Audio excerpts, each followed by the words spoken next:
জি, জনাব আরিফুল ইসলাম আদিব, আমার কতগুলো প্রশ্ন রয়েছে প্রথম পর্বে, গুচ্ছ প্রশ্ন বলা যেতে পারে, আপনি যদি ছোট ছোট করে একটু জবাব দেন।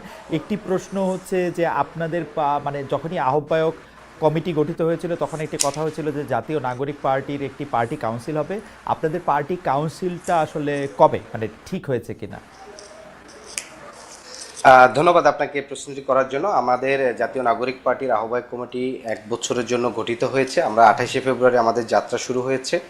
আগামী 26 সালের ফেব্রুয়ারিতে আমাদের 1 বছর পূর্ণ হবে। শেষ। ফেব্রুয়ারিতে 1 বছর পূর্ণ হওয়ার পরবর্তীতে তারপরে আমাদের হচ্ছে কাউন্সিল অনুষ্ঠিত হবে। ওকে, আপনারা 1 বছর পূর্ণ করে তারপর পার্টির কাউন্সিল করবেন, এর আগে আর পার্টির কাউন্সিল হওয়ার মানে এই এর জি, মধ্যে আর পার্টির কাউন্সিল হওয়ার কোনো সম্ভাবনা নাই? জি। আচ্ছা, আপনাদের ৫ শীর্ষ নেতাদের, মানে যারা কক্সবাজারে গিয়েছিলেন ৪ জন তো অনেকেই শীর্ষ নেতা, আরেকজন শীর্ষ নেতার পরিবার, এবং তাদেরকে শোকজ দেওয়া এবং শোকজ প্রত্যাহার করা, সেটি আপনারা কেন করলেন? মানে তাদেরকে শোকজই বা কেন দিলেন, শোকজটা প্রত্যাহার কেন করলেন? তাদের যুক্তি যদি আপনাদের কাছে গ্রহণযোগ্য হয় তাহলে তো আপনারা সেটি রাখতেই পারতেন। শোকজ প্রত্যাহারটা কেন? এটি কি কোনো চাপের মুখে যে তারা আহ,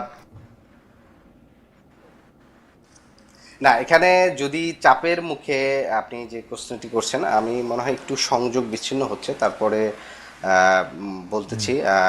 সেটি হচ্ছে যে এখানে আমাদের প্রথমত যে বিষয়টি এখানে দেওয়া হয়েছে সেটি ছিল যে 5ই আগস্ট গণ অভ্যুত্থান যে দিবস এবং ঐতিহাসিক দিন।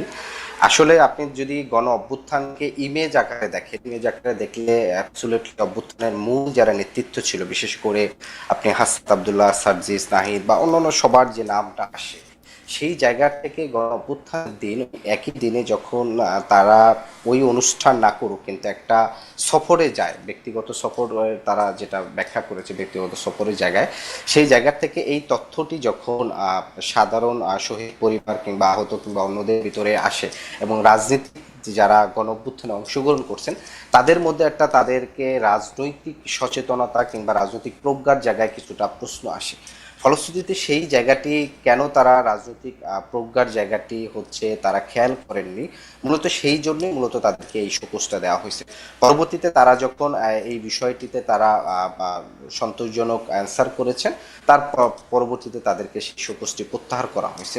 আপনি যেখানে যেটি বলছেন যে চাপের কারণে দেওয়া হয়েছে কিনা, এটি আসলে কোনোভাবেই চাপের কারণে শোকজ প্রত্যাহার করা হয়নি। যদি চাপের কারণে প্রত্যাহার করা হতো তাহলে তো শোকজটা অ্যাড্রেস করাই হতো না, যে তাদেরকে যে শোকজটা দেওয়া হয়েছে এবং সেটা প্রকাশ্যে দেওয়া হয়েছে সেটা কিন্তু অ্যাড্রেস করা হতো না। এবং এখানে আরেকটি বিষয় সেটি অ্যাড্রেস হচ্ছে, সেটা হচ্ছে যে নাগরিক পার্টি প্রথম থেকেই দলের ভিতরে গণতান্ত্রিক চর্চা এবং সর্বোচ্চ নেতৃত্বদেরকে তাদের সামাজিক প্রভাব কিংবা হচ্ছে দলের বাইরে যতই প্রভাব থাকুক না কেন তাদেরকে জবাবদিহিতার মুখোমুখি করা, এবং যে কোনো জায়গায় সেটা দলের অভ্যন্তরীণে এবং হচ্ছে দলের পাবলিকলি যদি কোনো প্রশ্ন ওঠে সেটা তাকে জবাবদিহিতা, তার কাছে ব্যাখ্যা চাওয়া, সেটি কিন্তু আমাদের ধারাবাহিকভাবে চলমান রয়েছে এবং এটি সামনেও আগামীতে জাতীয় নাগরিক পার্টির যে কোনো নেতৃত্বের ক্ষেত্রে জবাবদিহিতা জি, এবং প্রশ্ন রেখে যাওয়ার বিষয়ে জারি থাকবে। জনাব আরিফুল ইসলাম আদিব, আপনি যেটি বলছিলেন যে গণ অভ্যুত্থানের মূল নেতৃত্বের যেহেতু তারা অংশ ছিলেন, সেহেতু গণ অভ্যুত্থানের স্মরণকালের দিনটিতে, যেটিতে আসলে গণ অভ্যুত্থান সফল হয়েছিল বা শেখ হাসিনা সরকারকে পদত্যাগ করতে হয়েছিল, পালিয়ে যেতে হয়েছিল, সেই দিনটিতে তারা ব্যক্তিগত সফরে গিয়েছিলেন বলে সেটি আসলে কারণটি জানতে তাদেরকে আসলে শোকজ লেটার দেওয়া হয়েছিল। এখন সেই কারণটি তো আর সরে যায় নাই। তারা ব্যক্তিগত যেই কথাই বলুন না কেন সেই কারণটি তো থাকে, যে 5 আগস্ট তারা ঢাকা না থেকে বা কেন্দ্রীয় নেতৃবৃন্দের সঙ্গে না থেকে কেন্দ্রীয় নেতৃবৃন্দের একটি অংশ সেখানে চলে গেছিলেন, এবং তারা যেহেতু প্রকাশ্যে গিয়েছেন তারা আসলে এটি জানাতেও চেয়েছিলেন যে তারা এটি চলে গেছেন। এদের মধ্যে থেকে একজন আবার এটি, এদের মধ্যে একজন না, কক্সবাজার গ্রুপের বাইরের আরেকজন শীর্ষ নেতা এটিকে আবার প্রকাশ্যে সেটিকে বয়কটও করেছিলেন। সুতরাং এটি একটি তথ্য। কিন্তু এখন তারা যদি কোনো একটি শোকজের জবাব দিয়ে আপনাদেরকে সন্তুষ্ট করে থাকে তাহলে শোকজটি গৃহীত হবে মর্মে আপনারা নিতে পারতেন। পুরো শোকজটিই প্রত্যাহার করা হলো, এটি কোনো ইঙ্গিত বহন করে কিনা আপনি যদি একটু কথায় বলেন। কারণ আমার কাছে মনে হয়েছে যে আপনারা শোকজটি দিয়েছেন একটা পপুলিস্ট জায়গা থেকে, আবার শোকজটি প্রত্যাহারও করেছেন একটি চাপের মুখে একটি এই জায়গা থেকে। আপনারা আসলে এখনো এনসিপি, আপনারা জানেন না আপনারা কোথায় আছেন, কোথায় যাচ্ছেন। এটি একজন সাংবাদিক হিসেবে আমার ধারণা। না, আপনার এই ধারণাটি মোটেই ঠিক না। কারণ হচ্ছে যে আমরা স্পষ্ট বলেছি যে আমরা কোথায় যাব, আমাদের রাজনৈতিক কি গন্তব্য সেটি কিন্তু ইতিমধ্যে সুস্পষ্ট। আমরা এই রাজনৈতিক গন্তব্যের জায়গায় আমরা কিন্তু বারবার বলেছি যে আমরা বাংলাদেশে আইনের শাসন, নাগরিক, বাংলাদেশের মানুষের, জনগণের নাগরিক যে অধিকার, সে অধিকার এবং সামাজিক সুবিচার প্রতিষ্ঠার লক্ষ্যে এখানকার যে ব্যবস্থা আছে সেই ব্যবস্থার পরিবর্তন এবং এখানকার রাজনৈতিক সংস্কৃতির পরিবর্তন, এই দুইটা জায়গায় কিন্তু পরিবর্তন আমরা দীর্ঘমেয়াদী আমরা চাই। সেই জায়গা থেকে কিন্তু আমরা বলেছি যে আমরা এখানকার মনে করি বাংলাদেশের বর্তমান যে রাজনৈতিক এবং যে সংকট এবং অন্যান্য যে বিষয়গুলো আছে সেক্ষেত্রে সমাধান হচ্ছে নতুন সংবিধান, এবং আমরা সেক্ষেত্রে স্লোগানও সেই বিষয়টি নিয়ে আসছি। ফলশ্রুতিতে আমরা আমাদের রাজনৈতিক লক্ষ্য নিয়ে স্থির। আপনি বরঞ্চ এখানে আপনি যেই প্রশ্নটি করছেন সেখানে এইটার কিছুটা আপনি হয়তোবা বলতে পারেন, সেটা হচ্ছে যে যেহেতু আমাদের এখানে দীর্ঘদিন আন্দোলনের মাধ্যমে এখানে উঠে আসা অধিকাংশ নেতৃত্ব, ফলশ্রুতিতে আন্দোলন এবং অ্যাক্টিভিজমের সময় যেটা থাকে সবসময় যে লিডারশিপ তাদেরকে সবসময় সামাজিক যোগাযোগ মাধ্যমে রাজনৈতিক একুরেসি কিংবা হচ্ছে পলিটিক্যাল কারেক্টনেসকে সবসময় প্রমাণ করতে হয়, যেটা গতানুগতিক যারা রাজনৈতিক দল আকারে করেন দীর্ঘদিন তারা কিন্তু এই কারেক্টনেসটা কিন্তু অনুভব করে না। ফলশ্রুতিতে আমাদের এই যে অ্যাক্টিভিজমের জায়গা থেকে রাজনৈতিক ট্রান্সফরমেশনটা, অর্থাৎ রাজনৈতিক ব্যক্তি হয়ে ওঠা, রাজনৈতিক দল আকারে হচ্ছে হাজির হওয়া, সেই জায়গাটা আমার কাছে মনে হচ্ছে হয়তো আরেকটু সময় লাগবে। আমি আমি আমি অবশ্য আপনাকে ঠিক বুঝলাম কিনা আমি বুঝলাম না, আমি পরবর্তী প্রশ্নে যাই, কারণ এটা বুঝতে হয়তো আমার সময় লাগবে। আপনি যেভাবে বলছেন সেটা পরবর্তী প্রশ্নে আমরা দেখলাম যে আপনাদের একজন কেন্দ্রীয় নেতা জনাব মাহিন সরকারকে উনি দাবি করছেন যে ওনাকে কোনো ধরনের শোকজ ছাড়াই ওনাকে আসলে বহিষ্কার করা হয়েছে। এই বিষয়টি প্লাস কয়েকদিন আগে আপনাদের সাবেক সহযোদ্ধা বর্তমানে উপদেষ্টা জনাব আসিফ মোহাম্মদ সজীব ভুঁইয়াকে কেন্দ্র করে চাঁদার কাহিনী, তার আবার কোনো একটা জায়গায় খেতে যাওয়া না যাওয়া ইত্যাদি নিয়ে আসলে নানা ধরনের কথা হচ্ছে। এনসিপি কি ভিতরে ভিতরে কয়েকটি উপদলে বা ভাগে বিভক্ত হচ্ছে? না, এনসিপি কোনোভাবেই কোনো উপদল কিংবা হচ্ছে ভাগে বিভক্তি হয়নি। এটি যেটি হচ্ছে যে সাধারণত আপনার আমরা যেটা বলে আসছি বাংলাদেশের রাজনীতির ইতিহাসে এই প্রথম যৌথ নেতৃত্ব এবং হচ্ছে কোনো একক নেতৃত্বকে কাল টাকারে হাজির করে সকল সিদ্ধান্ত গ্রহণ কিংবা সকল কথা, সর্বশেষ কথা তার মুখ থেকে আসার যে সংস্কৃতি আমাদের এখানে চলে আসে, সেটির বাহিরে একটি গণতান্ত্রিক প্রক্রিয়ায় সিদ্ধান্ত গ্রহণ এবং গণতান্ত্রিক প্রক্রিয়ার জবাবদিহিতা গ্রহণের সেই চর্চাটা আছে। সেটার কিন্তু আবার আপনি বলতে পারেন যে কিছুটা জায়গায় সেটা হচ্ছে যে যখন একইভাবে গণতান্ত্রিক প্রক্রিয়ায় সিদ্ধান্ত গ্রহণ করা হয় এবং সেক্ষেত্রে সবাই কিন্তু তার সিদ্ধান্তটা বাহিরেও অনেক সময় প্রকাশ করেন যে হ্যাঁ আমি এই মতামতটা দিয়েছিলাম এবং জনগণের কাছে আপনার হচ্ছে সঠিক থাকার জায়গা থেকে। ফলশ্রুতিতে এই জায়গাটি যতটা না হচ্ছে আপনার বিভক্তি প্রকাশ পায়, তার চেয়ে বরং হচ্ছে পুরনো রাজনৈতিক ভাবে হচ্ছে আমরা দেখছি যে বিদ্যমান দলগুলো হচ্ছে এইটাকে প্রকাশ করার জন্য তারা বেশি আগ্রহী যে হ্যাঁ এনসিপি ভাগ হয়ে যাচ্ছে, এনসিপি ভাগ হলে নতুন যে দলটি আছে, নতুন যে রাজনৈতিক শক্তির আবির্ভাব হচ্ছে সেটি আসলে দাঁড়াতে পারবে না, এইভাবে হচ্ছে প্রচারণাটা করে আলটিমেটলি যেটি না পুরনো রাজনৈতিক দলের কথা তৈরি হচ্ছে সেটাকে না আদি পুরনো রাজনৈতিক দলের কথা বাদ থাক, আমি আসলে মানে কারো উদাহরণ না দিয়ে আমি ভিতর থেকে আপনাকে জানতে চাইছিলাম আপনার কাছে যদি মনে হয় যে এনসিপি বিভক্ত হচ্ছে না বা এনসিপির মধ্যে কোনো রকম কোনো কোন্দল নেই, সেটি নিয়ে আমরা আসলে পরে আবার বিস্তারিত আলোচনা করব। আমরা একটু জনাব হারুনুর রশিদের কাছে যাই। জনাব হারুনুর রশিদ, আমরা নানাভাবে অনেকেই অনেক রকম প্রশ্ন করে, তো এই 15 বছর কি করেছেন, 20 বছর কি করেছেন, 25 বছর কি করেছেন, 30 বছর কি করেছেন, তো সেই ক্ষেত্রে আমরা কি করেছি বা আপনি কি করেছেন সেই জায়গা থেকে আমি অন্তত বলতে পারি যে হারুন ভাই আপনি সংসদের ভেতরে বাহিরে দাঁড়িয়ে যেভাবে সরকারের সমালোচনা করেছেন, যেভাবে সরকারের বিভিন্ন ভুল ত্রুটি চোখে আঙুল দিয়ে দেখিয়ে দিয়েছেন, সেইটার ক্ষেত্রে আপনি অবশ্যই যারা পরবর্তীতে নেতৃত্ব দিয়ে এই স্বৈরাচারী সরকারকে হঠাতে সমর্থ হয়েছে তারা নিশ্চয়ই আপনাকে দিয়ে নানাভাবে অনুপ্রাণিত হয়েছে। যারা অনুপ্রাণিত তাদেরকে করেছেন তাদের মধ্যে আপনি অন্তত একজন, সেজন্য আপনি আমার নিজের থেকে আবারও শুভেচ্ছা জানবেন। কিন্তু আমার প্রশ্ন হারুন ভাই, আপনি সংসদে বলার সময় আপনি সংসদে বলার সময়, বাইরে বলার সময় আপনি বঙ্গবন্ধু শেখ মুজিবুর রহমানের নাম ধরে তাকে নিয়ে আলোচনার জন্য অনেক সময় প্রয়োজন এটি বলেছেন। বঙ্গবন্ধুকে আপনি সম্মান করতে চেয়েছেন সংসদে বিএনপি ভাষণ দিয়ে। 20 বছরের সংগ্রাম আরও অনেক বেশি গুরুত্বপূর্ণ বলেছেন বিএনপি। আমি can go on and on. এবং আপনি পদে পদে দেখিয়েছেন বঙ্গবন্ধুর শাসন থেকে শেখ হাসিনার শাসন কত আলাদা, তিনি কিভাবে তার পিতার দেখিয়ে দেওয়া পথকে অস্বীকার করতেছেন, সেইটা আপনার বলার একটা সুন্দর ভঙ্গিও ছিল। কিন্তু এই বছর যখন আমরা দেখলাম মুজিব ভক্তদের ঠেকাতে বিএনপি ছাত্রদল 32 নম্বরের ফ্রন্ট লাইনে ছিল, এবং এইটাকে তারা একটা উৎসবের উদ্যোগ হিসেবে নিয়েছে, তখন আপনি এটাকে কীভাবে দেখলেন? মানে আমাদের প্রশ্ন, আপনি কি বিএনপি, নাকি যারা 32 নম্বরের মধ্যে ওটা করলো ওরা বিএনপি, নাকি বিএনপির মধ্যেও আসলে কতগুলি দল উপদল কোন দল এগুলি রয়েছে? আমাদের যদি না, একটু ধন্যবাদ। বুঝতে সাহায্য করেন। জি জি, হারুন ভাই। ধন্যবাদ খালেদ ভাই, আপনাকে বহুদিন পর আপনার সাথে আমি সংযুক্ত হয়েছি। কৃতজ্ঞতা জানাচ্ছি আপনাকে আমাকে সংযুক্ত করার জন্য।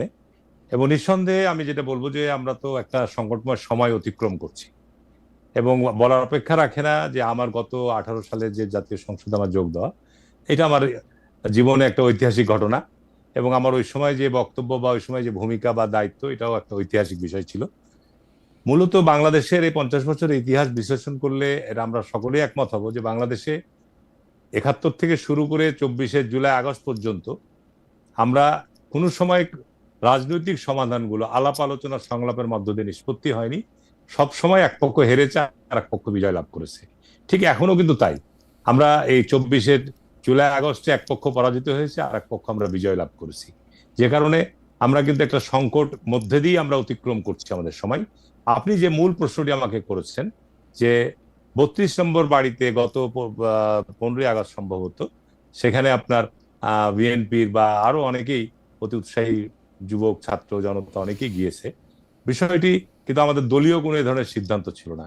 আপনি নিশ্চয়ই জানেন যে বিএনপি এবং মানুষের মধ্যে আওয়ামী লীগের প্রতি যে বিদ্বেষ বা গত 24শে জুলাই আগস্টের প্রতি যে বিদ্বেষ, এটি তো এখনো মুছে যায়নি। এটির কারণে মানুষের ওই জায়গাটার প্রতি যে ঘৃণা, এই ঘৃণা প্রকাশ করতে গিয়েছে, বা অনেকে হয়তো মনে করেছে যে এইখানে আপনার কেউ হয়তো ফুল দিতে যেতে পারে, শ্রদ্ধা যেতে পারে, এ ধরনের একটা তারা পরিবেশ তৈরি করার চেষ্টা। তবে এটা আমার মনে করি সরকারের জায়গা থেকেই উচিত ছিল যে এইখানে আপনার কোনো আয়োজন, সভা সমাবেশ বা কোনো ফুলদান এই সমস্ত করা যাবে না, এবং সরকারের আইন প্রয়োগকারী সংস্থা এই ব্যাপারে যথাযথ পদক্ষেপ গ্রহণ করা উচিত ছিল। যেহেতু আমরা মব জাস্টিসের বিরুদ্ধে কথা বলছি, আমরা চাই না যে আপনার মব জাস্টিসের মধ্য দিয়ে মানুষকে ক্ষতিগ্রস্ত করা হোক, হারুন ভাই, এখানে যদি একটু পরিষ্কার করতে, মানে আপনাদের চাওয়া ছিল যে সরকার বলে দিক যে এইখানে কোনো ফুল দেওয়া যাবে না বা এখানে কেউ এসে শ্রদ্ধা নিবেদন করতে পারবে না, এটা সরকার বলে দিলেই পারতো, তাই তো? রাইট। আমি মনে করি সরকারের জায়গা থেকেই এই জায়গাটার ব্যাপারে, যেহেতু এটা তো অনেকের মধ্যে আশঙ্কা থাকতে পারে যে 15ই আগস্টে শেখ মুজিবের ওই প্রতিকৃতিতে অনেকে যেতে পারে, উপস্থিত হতে পারে, এই ক্ষেত্রে একটা অনাকাঙ্ক্ষিত পরিস্থিতিও তৈরি হতে পারে।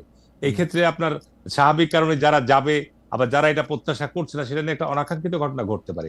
এই জন্য সরকার তো বুঝতে হবে যে আমরা একটা সংকটের অতিক্রম করতে যাচ্ছি, সুতরাং নতুন করে এই সমস্ত ঘটনা আবার পুনরাবৃত্তি ঘটুক, সৃষ্টি হোক, বা এটা নিয়ে একটা দেশের মধ্যে আবার নতুন করে একটা আলোচনার তৈরি হোক, এই ধরনের জায়গা থেকে সরকারের জায়গা থেকে উচিত ছিল যে ওখানে আইন প্রয়োগকারী সংস্থা নিয়োগ দিয়ে ঘোষণা দিয়ে দাও যে না, এখানে আপনার কেউ কোন রকমের আসতেও পারবে না, বা ওই পক্ষ থেকে কোনো পক্ষই কেউ আসতে পারবে না। তাহলে জিনিসটা ভালো হতো। এখানে কিন্তু আমাদের বিএনপি বলেন বা এনসিপির কেউ গেছে কিনা বলতে পারবো, বা জামাত ইসলামের কেউ গেছে বলতে পারবো না। আমাদের দলের কিছু লোকজন দেখেছি, কিন্তু দলীয় কিন্তু এরকম কোনো আমাদের সিদ্ধান্ত ছিল না যে যুব দল, ছাত্র দল, স্বেচ্ছাসেবক দল বা বিএনপির কেউ ওখানে যাবে বা এখানে এই ধরনের আপনার ব্যবস্থা করবে, গান বাজনা করবে। এই ধরনের আমাদের দলীয় কোনো সিদ্ধান্ত বা দলীয় কোনো নির্দেশনা ছিল না। তাহলে আমি একটু এই জায়গার মধ্যে একটু জানতে চাই যে আমরা অনেক সময় বিএনপিকে আওয়ামী লীগের জন্য অতিরিক্ত ভালোবাসা জানাতে দেখি, আবার অনেক সময় দেখি যে বিএনপি আওয়ামী লীগের প্রতি একটা খুব কঠোর অবস্থান নেয়। কঠোর অবস্থান অবশ্য কমই নিতেছে, ভালোবাসাটাই বেশি দেখতে পায়। তো এই ভালোবাসাটার মূলে কি আসলে ভোটের বাণিজ্য, এনসিপিকে একা করে দেওয়া, জামায়াতে ইসলামীর বিরুদ্ধে একটা সুস্পষ্ট অবস্থান না, মানে কোনটা কাজ করে? কারণ হিস্টোরিকভাবে তো বিএনপির আসলে আওয়ামী লীগের সাথে এত এত মধুর সম্পর্ক থাকার কথা না। আমরা কিন্তু এটাও শুনেছি হারুন ভাই যে আওয়ামী লীগের যেসব বড় নেতারা পার হয়ে গেছেন তারা বেশিরভাগই বিএনপির লোকদের সহায়তায় পার হয়েছেন। জি, আপনি যে বিষয়টি প্রশ্ন করেছেন, আপনি নিশ্চয়ই এটা স্বীকার করবেন যে বিএনপির জন্ম হয়েছে 15ই আগস্টের আপনার ঘটনার পর, 7ই নভেম্বর সিপাহী জনতার বিপ্লবের মধ্য দিয়ে। জি, নতুন রাজনৈতিক যে বন্দোবস্ত বা নতুন দর্শন নিয়ে জিয়াউর রহমানের নেতৃত্বে নতুন, সুতরাং আওয়ামী লীগের সাথে বিএনপির দীর্ঘ 50 বছরের যে রাজনৈতিক প্রতিদ্বন্দ্বিতা বা প্রতিযোগিতা, বাংলাদেশে গত 50 বছরে কিন্তু দুইটি বৃহত্তম এই রাজনৈতিক দলের জোটই বলেন, শরিকরাই বলেন, এই নির্বাচনী প্রতিদ্বন্দ্বিতা হয়েছে। আমি আপনাকে এখনো বলছি যে আপনাকে এটা অন্যভাবে বিশ্লেষণ না, আপনি একজন সাংবাদিক হিসাবে বাংলাদেশের নিঃসন্দেহে একটা সংকটময় সময় আমরা অতিক্রম করছি। 71 সালে মুক্তিযুদ্ধ হয়েছিল, মুক্তিযুদ্ধে যারা বিরোধিতা করেছিল, শেখ মুজিব দেশের ক্ষমতা নেওয়ার পর তাদেরকে নিষিদ্ধ করার পরেও কিন্তু আপনার পরবর্তীতে সাধারণ ক্ষমতা থেকে ঘোষণা করতে হয়েছে। আপনি 90-এর কথা চিন্তা করেন, আমরা এরশাদ বিরুদ্ধে আন্দোলন করেছি এবং 90 সালে আমরা এরশাদের বিরুদ্ধে একসাথে এক পর্যায়ে গিয়ে বিএনপি, আওয়ামী লীগ, জামাত ইসলাম সবাই একসাথে ঐক্যবদ্ধ আন্দোলন করেছি এবং এরশাদকে বিদায় করেছি। করার পরে 91-এর একটা সুষ্ঠু নির্বাচনের মধ্যে দিয়ে বিএনপি ক্ষমতায় এসছে এবং বিএনপিকে জামাত ইসলাম সমর্থন দিয়েছে। তারপরে মাত্র 2-3 বছরের পর সেই স্বৈরাচারের সাথে আবার দেখা গেছে আপনার আওয়ামী লীগ, জাতীয় পার্টি, জামাত ইসলাম সবাই এক হয়ে বিএনপির বিরুদ্ধে আন্দোলন শুরু করেছে। সুতরাং বাংলাদেশের আসলে গণতান্ত্রিক যে প্রেক্ষাপটের বিশ্লেষণ করতে গেলে আপনি নিজেও আমার চাইতে ভালো বুঝতে পারবেন যে আমরা একটা সংকটের মধ্যে আছি। আমরা এখন আপনার এই যে সংলাপ বলেন বা আমরা আজকে এই জুলাই সনদ বলেন, যা কিছু তৈরি করছি, এটা কিন্তু আমরা যারা বিজয়ী, আমরা বিজয়ীরা করছি। যারা পরাজিত হয়েছে তারা কিন্তু এখন অনুপস্থিত। সুতরাং আপনাকে সামনের দিনে আমি দায়িত্ব নিয়ে বলছি আপনাকে, এটা আওয়ামী লীগের প্রতি প্রীতি বা ভালোবাসা বা দেশের গণতান্ত্রিক স্থিতিশীলতার জন্য, দেশের আপনার আমি বলবো যে সামগ্রিকভাবে রাজনৈতিক স্থিতিশীলতার জন্য আপনাকে সামনে অনেক বন্ধুর পথ পাড়ি দিতে হবে, কোনো সন্দেহ নাই, কোনো সন্দেহ নাই। এটা আপনার অবশ্যই এটা বর্তমান সরকারের পক্ষে সম্ভব নয়।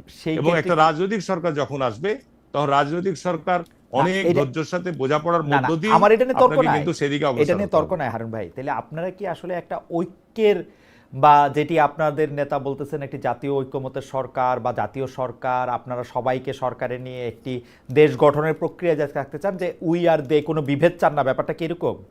না, ঐক্য বলতে আমরা এখন বোঝাতে চাচ্ছি যে আমরা বিগত 15 বছর যারা আমরা একসাথে রাস্তায় এই ফ্যাসিস্টদের বিরুদ্ধে বা কর্তৃত্ববাদের বিরুদ্ধে লড়াই করেছি, তাদেরকে নিয়ে আমরা একসাথে আপনার রাষ্ট্র কাঠামো নির্মাণ করতে চাই। সেটা কেমনে হবে হারুন ভাই? হারুন ভাই সেটা কেমনে হবে? জাতীয় পার্টি বা না জাতীয় পার্টি বা আওয়ামী লীগের কথা না, জাতীয় পার্টি বা আওয়ামী লীগের কথা আমরা বলতেছি না।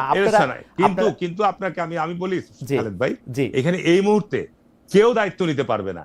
এই মুহূর্তে যদি আপনার সরকার ইনক্লুসিভ নির্বাচনের কথা ভাবতে যায়, তো গণরোষের মধ্যে যে পড়বে, এখানে সেনাবাহিনীকে দিয়েও আপনি সেটা আমি আওয়ামী লীগের নিয়ন্ত্রণ করতে পারবেন না। আমি ইনক্লুসিভনেসের কথাটা আসতেছি না, কিন্তু আপনি যে জাতীয় ঐক্য এবং বিভেদহীনের কথা বলতেছেন, যারা জুলাই আন্দোলনের সময় যারা আপনারা একসাথে ছিলেন, তো আপনারা তো এনসিপি কে একটা গালাগালি না দিয়ে, সকালে পানি খান না, বিকেলে ভাত খান না, জামাত্রে একটা বকা না দিয়ে, এখন এখানে এটা কি আপনি দেখেন হারুন ভাই, আপনি নিরপেক্ষভাবে দেখেন, যতবার এনসিপির লোকজন আসছে, বিএনপি যেভাবে মানে বিএনপি নেতৃবৃন্দ, আমার শ্রদ্ধেয় বড় ভাইরা, বড় আপারা যেভাবে তাদেরকে আক্রমণ করছেন, সেটা কি আসলে না?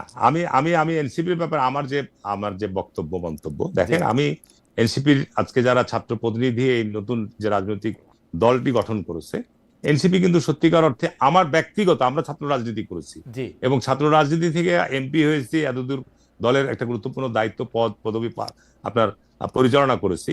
কিন্তু এনসিপির কাছে আমার যে প্রত্যাশা ছিল, ছাত্র প্রতিনিধিদের কাছে, যারা জুলাই আগস্টের বুক পেতে দিয়ে রক্ত দিয়ে এই পরিবর্তন সাধিত হয়েছে এবং তারাই মাঠের ময়দানে সৈনিক ছিল, কোনো সন্দেহ নাই, আমি স্যালুট করি, সম্মান করি।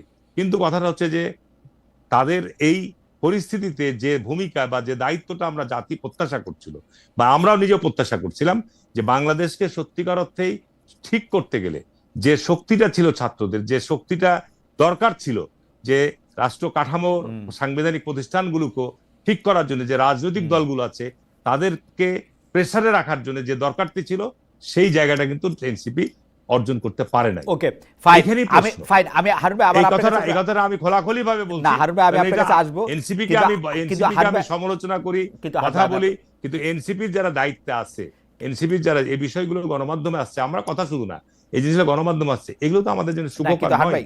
গণমাধ্যমে কি আসে না আসে সেগুলো আমরা মোটামুটি দেখি, কিন্তু ঠিক আছে, আমি মাইনা নিলাম যে আপনার বক্তব্য ঠিক, আপনার প্রত্যাশা পূরণ হয় নাই। কিন্তু হারুন ভাই, আমি আপনার কাছে যখন ফিরবো তখন আপনার কাছে আমি প্রশ্নটা করব যে 2024 সালে 5 আগস্টের পর বিএনপি নিয়ে আপনার যে প্রত্যাশা ছিল সেইটা কি পূরণ হয়েছে? একই কাঠামোতে, আমি এটা পরে আপনার কাছে শুনবো, মানে একই কাঠামোতে, যেই কাঠামোতে এনসিপি দিয়ে আপনার প্রত্যাশা পূরণ হচ্ছে না, সেই একই দাঁড়িপাল্লা আবার জামাতের মার্কা। আচ্ছা, আপনি একটা স্কেল নেন, যে এরকম একটা স্কেল, ইলেকট্রিক স্কেল, একই ইলেকট্রিক স্কেলে আপনি বিএনপির উপরে আপনার প্রত্যাশা পূরণ হয়েছে কিনা সেটা আমি আপনার কাছে শুনবো। আমি আবার আসছি আপনার কাছে, জনাব আরিফুল ইসলাম আদিব। ওকে। আমি ওকে। আপনার কাছ থেকে জানতে চাই যে এনসিপির সাথে কি সরকারের কোনো একটা ঝামেলা তৈরি হয়েছে, নাকি এনসিপি সরকারের সাথে ইচ্ছা করে একটা ঝামেলা তৈরি করার জায়গায় যাইতেছে? বারবার সরকারের এগেনস্টে আমরা বিভিন্ন সময় বিভিন্ন কথা শুনতেছি, সরকারকেও আমরা দেখতেছি এনসিপি থেকে গা হাত পা সরে নিতে। এখানে একটা ইন্টারেস্টিং ব্যাপার, আপনাদের দলের শীর্ষ নেতা এবং আপনাদের দলের আরেক শীর্ষ নেতা জনাব নাসিরউদ্দিন পাটোয়ারি, তিনি আর্মিদেরকে বলছেন যে তাদের ঘিলু নাই, এই নাই, সেই নাই, কারণ তারা হচ্ছে ডিজিএফআই। কিন্তু ডিজিএফআই যে আসলে এই সরকারের অধীনে, ডিজিএফআই যে কিছুতেই সামরিক বাহিনীর অধীনে না, ডিজিএফআই যে ডক্টর ইউনূসের মানে অধীনে, সেটা আপনারা কেন বলতেছেন না বা কেন এটা বলতে চাইতেছেন না, সেটা আমার একটা প্রশ্ন। ইচ্ছা করে বারবার আপনারা গোয়েন্দা সংস্থা, মানে সর্বশেষ কক্সবাজারে যাওয়ার পরে কে ছবি তুলছে, কে এটা পত্রিকায় দিছে, এবং এনসিপির কাছে মনে হলো যে পত্রিকায় দিয়ে তাদের একদম চরিত্র ধ্বংস করে দেওয়া হয়েছে, এবং পুরোটাই করছে হচ্ছে এজেন্সি, এবং সেই এজেন্সি হচ্ছে ডিজিএফআই। সেই ডিজিএফআই কে? সেই ডিজিএফআই তো ডক্টর ইউনূসের আন্ডারে থাকা একটা বাহিনী। আপনারা কেন এইটা অ্যাড্রেস করতেছেন না, বা সরকারের সাথে আপনাদের হইছে কি আসলে? ও মাঝখানে একজন একটু বলি নেই আদিব, আপনি শুরু করার আগে, এই লোকের নাম, এই লোক তার নিজের নাম ব্যবহার করেন নাই, কি জানি ফিশিং তার নাম। তিনি বলছেন, খালেদ ভাই আপনি যে, খালেদ মহিউদ্দিন, আপনি যে মাঝে মাঝে আঞ্চলিক ভাষায় কথা বলেন সেগুলি কানে লাগে, সেগুলি বিচ্ছিরি, পরিহার করতে চেষ্টা করবেন। ভাই আদিব, আপনি যদি আপনারটা বলেন আর কি, যে মানে সরকারের সঙ্গে আপনাদের মানে ঝামেলাটা কোথায়, এবং আপনারা এটা জানেন কি না যে ডিজিএফআই যে ডক্টর মোহাম্মদ ইউনূসের অধীনে? প্রথমত আপনি যে বিষয়টি গুরুত্বপূর্ণ সেটি হচ্ছে যে সরকারের সাথে আমাদের কি হয়েছে, এটির যে বড় জায়গাটি সেটি হচ্ছে যে আমরা সরকারকে যে নিরপেক্ষ জায়গা থেকে তাদের রাষ্ট্র পরিচালনা এবং আগামীর নির্বাচন এবং বিশেষ করে বিচার সংস্কার পর্যাপ্ত করার বিষয় তিনি যে ব্যক্ত করেছিলেন, এবং যখন দায়িত্ব গ্রহণ করেছিলেন সেই জায়গা থেকে যেভাবে দায়িত্ব নিয়েছিলেন, সেই জায়গা থেকে আমরা তাদের নিরপেক্ষতার জায়গাটি থেকে আমরা স্বচ্ছ দেখতে পাই না।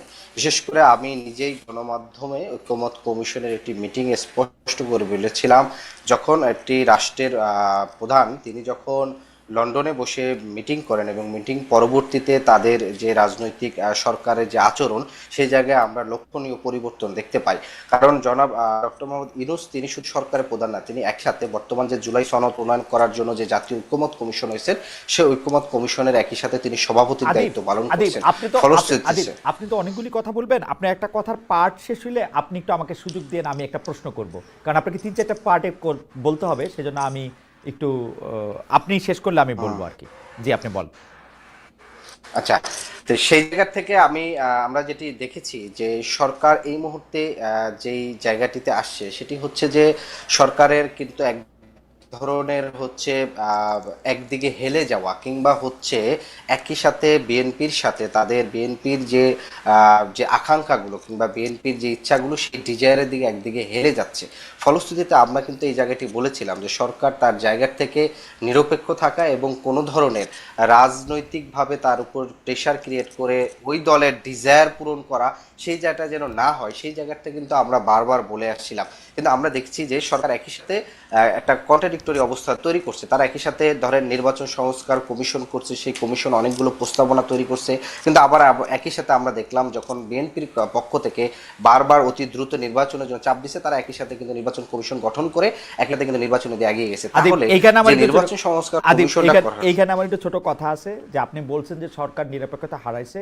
আমার কাছে মনে হয় যে সরকার কখনোই নিরপেক্ষ ছিল না। আগে এটা এনসিপির পকেটে ছিল, এখন এটা বিএনপির পকেটে আসছে, এবং লন্ডন মিটিংয়ের পরেই আসছে। আপনি দেখবেন ও যখন এনসিপির পকেটে ছিল, ও বাইরের জায়গায় গিয়ে বলে আসছে, বিদেশে বলে আসছে, ডক্টর ইউনূস বাইরে বিদেশে গিয়ে বলে আসছেন একটি দল ছাড়া কেউ নির্বাচন চায় না, কারণ তখন এনসিপির ভাষ্য অনেকটা এরকম ছিল। এরপরে আবার যে তিনি ওই দলের প্রধানের সাথে কথা বলে একটি দল, মানে তারেক সাহেবের সাথে কথা লন্ডনে গিয়ে বইলা আসা, যে তিনি আবার তার আবার এপ্রিলে পরে আবার ফেব্রুয়ারিতে চলে আসলো। কাছাকাছি ঘটনা আমরা দেখছি। উনি সরকারে থাকবেন কি থাকবেন না সেটা এনসিপির কাছে গিয়ে বলেছেন। তিনি বলেছেন যে এই ছাত্ররা তাদেরকে নিয়োগ দিয়েছে। তিনি বলেছেন যে এনসিপি, তার যে মুখপাত্র সে বলেছে যে এনসিপির প্রধানকে তিনি প্রধানমন্ত্রী হিসেবে দেখতে চান। সুতরাং আমরা কিন্তু দেখেছি, হারুন ভাইও পরে এটা নিয়ে একটু মন্তব্য করেন, আমরা কিন্তু প্রথমে দেখেছি যে ডক্টর ইউনূস পুরোপুরি এনসিপির পকেটে ছিলেন, এখন পুরোপুরিভাবে বিএনপির পকেটে আসছেন। আমি ডক্টর মোহাম্মদ ইউনূসকে কখনোই নিরপেক্ষ দেখি নাই। জি আদিব, আপনি কন্টিনিউ করবেন। আর ডিজিএফআই, আর্মি, এদের সাথে আপনাদের কি সম্পর্ক? জনাব নাসিরউদ্দিন আহমেদ পাটোয়ারির বক্তব্য আপনি সমর্থন করেন কিনা? তাকে দল থেকে কোনো কিছু বলা হয়েছে কিনা? তিনি পুরো মানে একটি পেশার সবাইকে বলেছেন যে তাদের ঘিলু নাই, তাদের ঘিলু কিমি, এগুলি কথা বলেছেন। আমরা কোনোদিন কোনো পলিটিক্যাল নেতার মুখে এরকম কথা শুনি নাই। এইটাকে যখন আবার প্রশ্ন করা হয়েছে, আপনারা এটাকে সাহস বলে বলেছেন। আমরা কি কোনোদিন কোনো ডাক্তারদেরকে নিয়ে এরকম কথা বলবো, উকিলদের নিয়ে এরকম কথা বলবো, সাংবাদিকদের নিয়ে এরকম কোনো কথা বলবো? মানে পলিটিক্যাল লিডার এরকম বলবেন? মানে একটা পেশাজীবীদের নিয়ে এরকম বলা যায়? আদিব, আপনার কাছ থেকে একটু শুনতে চাচ্ছি।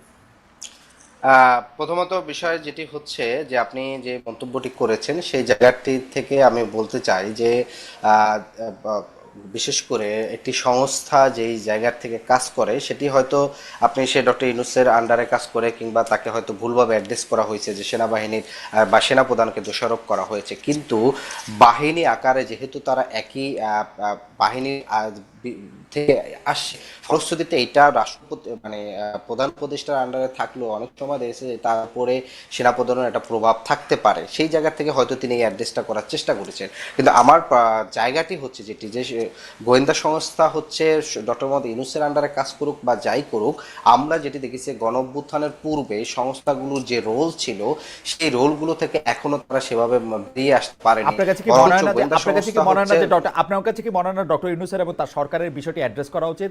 প্রথম কথা হচ্ছে ডিজিএফআই কে কিন্তু রাখাই হয়েছে সেনাপ্রধান যাতে কোনো রকম বেগরবাই না করতে পারে, অর্থাৎ উনাকে ওয়াচ করার জন্য ডিজিএফআই রাখা হয়েছে। এখন ডিজিএফআই যদি উনার কথা না শোনে, হয় উনি ডিজিএফআই চেঞ্জ করবেন, অথবা তিনি সেনাপ্রধান চেঞ্জ করবেন, অথবা তিনি নিজে চেঞ্জ করবেন।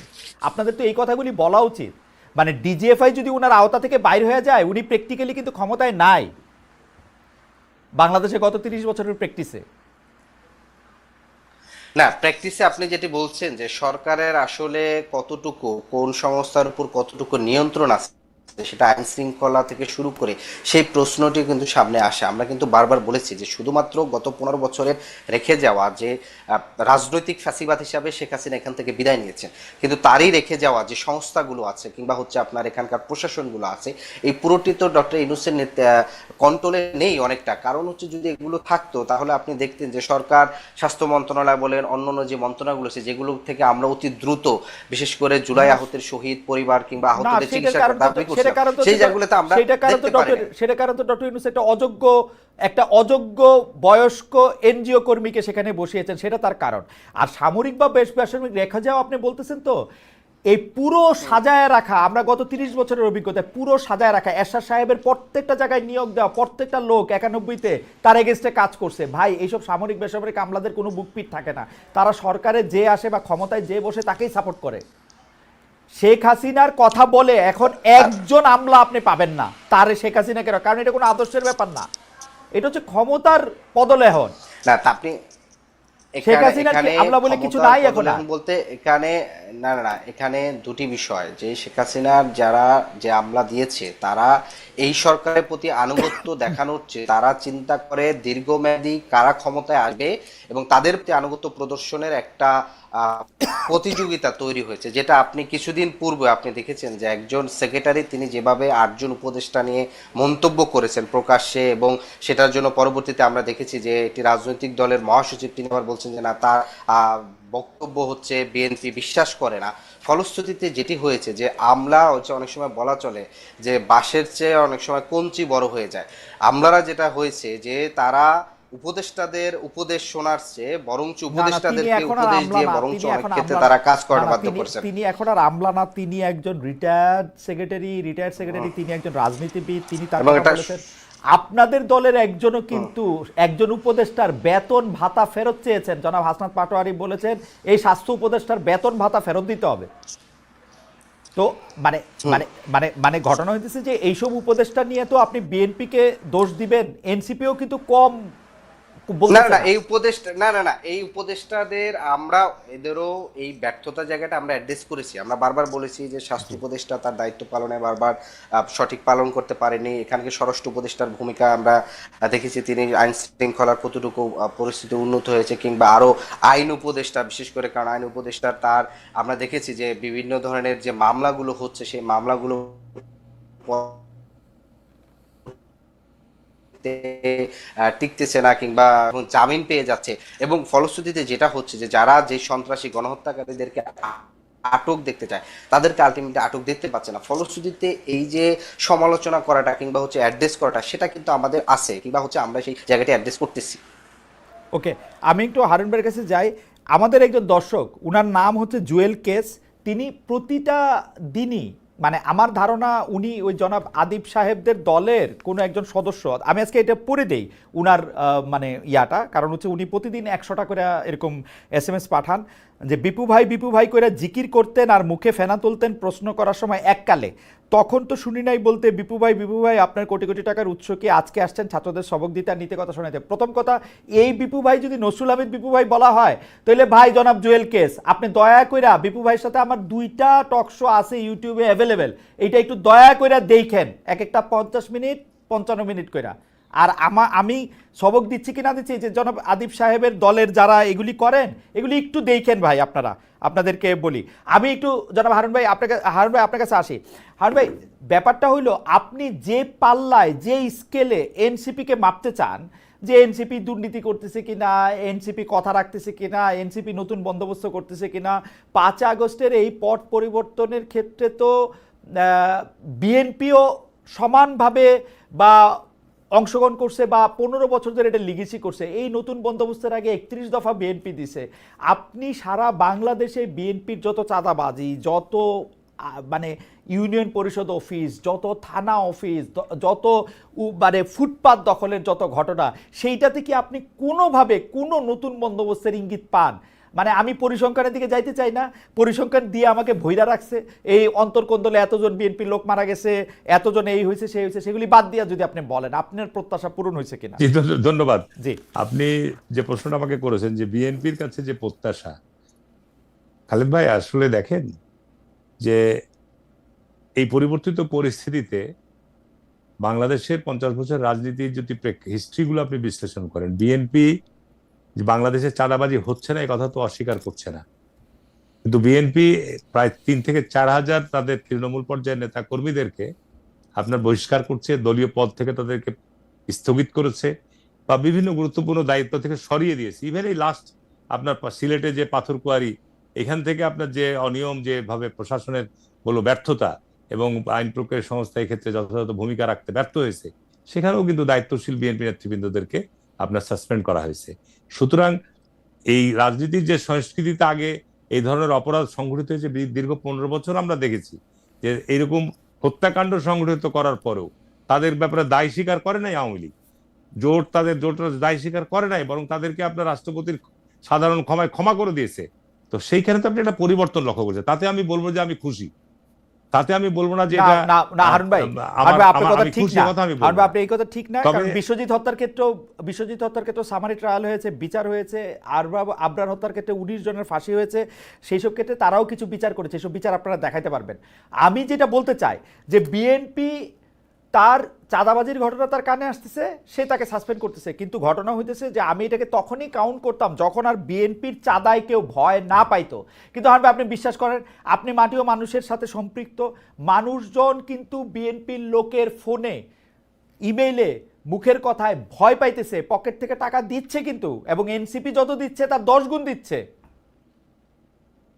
যাক, এটা আমার জেলায় আমি দায়িত্ব নিয়ে বলছি যে আমার জেলায় এ ধরনের কোনো সংবাদ এখন পর্যন্ত পান নাই, বরং সেইখানে আপনার অন্য দলের আপনার এ ধরনের ঘটনা আছে যেগুলা। আর বর্তমান সামাজিক যোগাযোগ মাধ্যমে অনেক ফেক নিউজও আপনার প্রচারিত হচ্ছে, যেগুলো নিয়ন্ত্রণ করার আপনার বিটিআরসির কোনো পদক্ষেপ আমরা লক্ষ্য করছি না।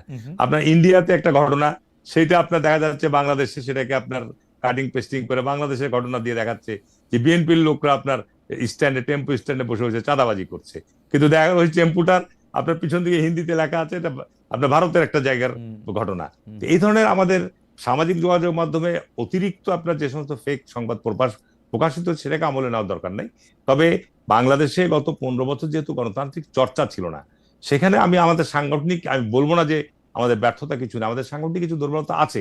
কারণ আমরা সংগঠনগুলো গত 15 বছর যেভাবে করার দরকার ছিল বা যে প্রক্রিয়াতে করা দরকার ছিল সেই পরিবেশ তো ছিল না। তারপরেও আমি বলবো যে আমাদের অ্যাক্টিং চেয়ারম্যান আপনার এই সংবাদগুলো পাওয়ার সঙ্গে সঙ্গে কিন্তু ব্যবস্থা গ্রহণ করা হচ্ছে। আমরা কিন্তু এসব ক্ষেত্রে কোনো ছাড় দিচ্ছি না। হারুন ভাই, আমি এবং আপনার এটা একটা আমি ভালো হারুন ভাই, আমি আপনার একটা ছোট অনুরোধ করব। আপনি এখন বাংলাদেশ সময় রাত 9টা 38, আপনি আগামীকাল সময় বাংলাদেশ সময় 9টা 38 দিনের বেলায় আপনার উপজেলায়, আপনার জেলায়, আপনার সংসদীয় এলাকায় 2টা টিএনও অফিসে আপনি শুধু ফোন করে জিজ্ঞেস করবেন এখানে বিএনপির কোনো লোক বসে আছে কিনা, এবং অন্য যে কোনো একটা র্যান্ডম। তারপর আপনি আমাকে বলবেন যে আমার বক্তব্য মিথ্যা, যে বিএনপির লোকেরা টিএনও অফিসে গিয়ে বসে থাকতেছে না, তারা বিভিন্ন রকমের, আমি কি বলবো, নেগোসিয়েশন করতেছে না, হুমকি দিচ্ছে না, ধামকি দিচ্ছে না। আপনি যা বলবেন আমি তা মাইনে নেব আগামীকাল। আপনি জাস্ট র্যান্ডম আপনার জেলায় 2টা আর অন্য জায়গায় 2টা আপনি একটু পরীক্ষা করে দেখেন। এটা আপনার প্রতি আমার অনুরোধ। আমার জেলায় আমি দায়িত্ব নিয়ে বলে দিলাম, আমার জেলায় আমি বিশেষ করে আমার উপজেলাতে ধরনের কোনো ঘটনাই নাই আমার বিএনপির পক্ষ থেকে। জি। আর অন্যান্য উপজেলার ক্ষেত্রে 2-1টা জায়গায় কিছু কিছু লোক তো তাদের প্রয়োজনীয় কাজে যায়, কিন্তু তাদেরকে চাপ প্রয়োগ করা, তাদেরকে হামকি ধুমকি দেওয়া, ভয়ভীতি এই ধরনের ঘটনা আমার জেলাতে নাই।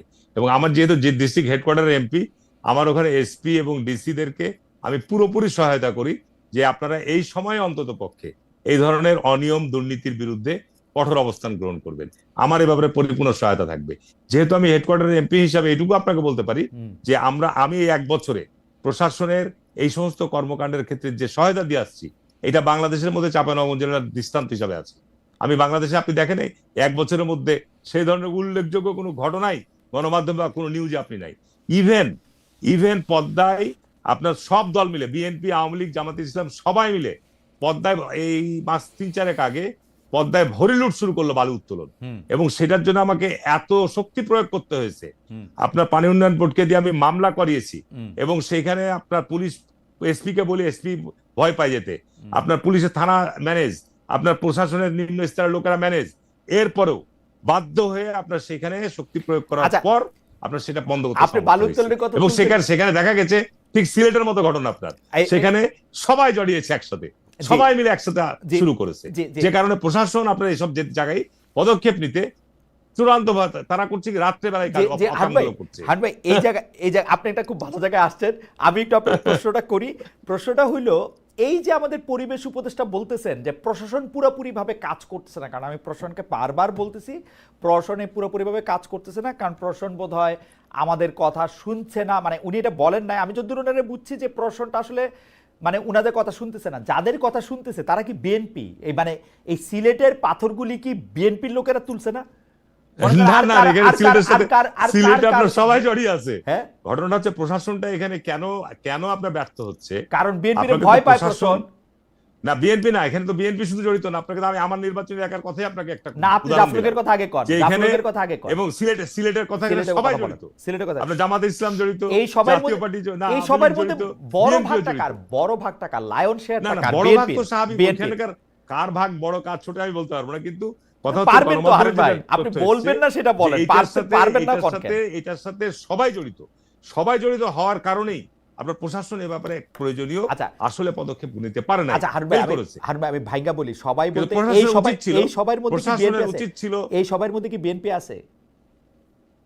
এই সবের মধ্যে, হ্যাঁ, আপনি যে সবাই জড়িত বলতেছেন, এই সবার মধ্যে বিএনপি আছে? না, ওইখানে সিলেটের ঘটনা, মাধ্যমে এসেছে, সিলেটের ঘটনা না হলে তো বিএনপির লোককে বহিষ্কার করেছে না, আওয়ামী লীগের জামাতের একজন চেয়ারম্যানকে আপনার গ্রেফতার করেছে না।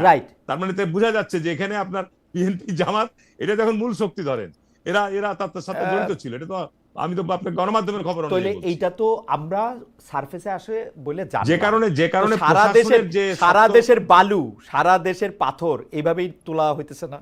না, এক্ষেত্রে আমি গত পরশুদিন আপনার ভূমি মন্ত্রণালয়ে গিয়েছিলাম। হ্যাঁ, বালু মহল বা পাথর মহলের যে সমস্ত নীতিমালাটা আছে ভূমি মন্ত্রণালয়ের, সেটা পুরনো, সেটা আগে ম্যানুয়ালি ছিল। গত 15 বছর এই জায়গাগুলোতে আপনার ড্রেজার, এক্সকাভেটর সব মেকানিক্যালি প্রযুক্তি চলে এসেছে, আধুনিক প্রযুক্তি। সেই জায়গায় আইনগুলো আধুনিকায়ন করা হয়নি, যে কারণে বালু খেকো তৈরি হয়েছে, যে কারণে পাথর খেকো তৈরি হয়েছে। যত দ্রুত সময়, 1 বছর করতে পারে। আমি কালকে বলে আসলাম যে আজকে বালু মহল, পাথর মহলের যে অনিয়ম দুর্নীতিগুলো হচ্ছে আইনের দুর্বলতা, এবং আপনার রাষ্ট্রের এখানে আপনার পদক্ষেপ গ্রহণের ক্ষেত্রে দুর্বলতা আছে। এই জায়গাগুলো ঠিক করা হচ্ছে।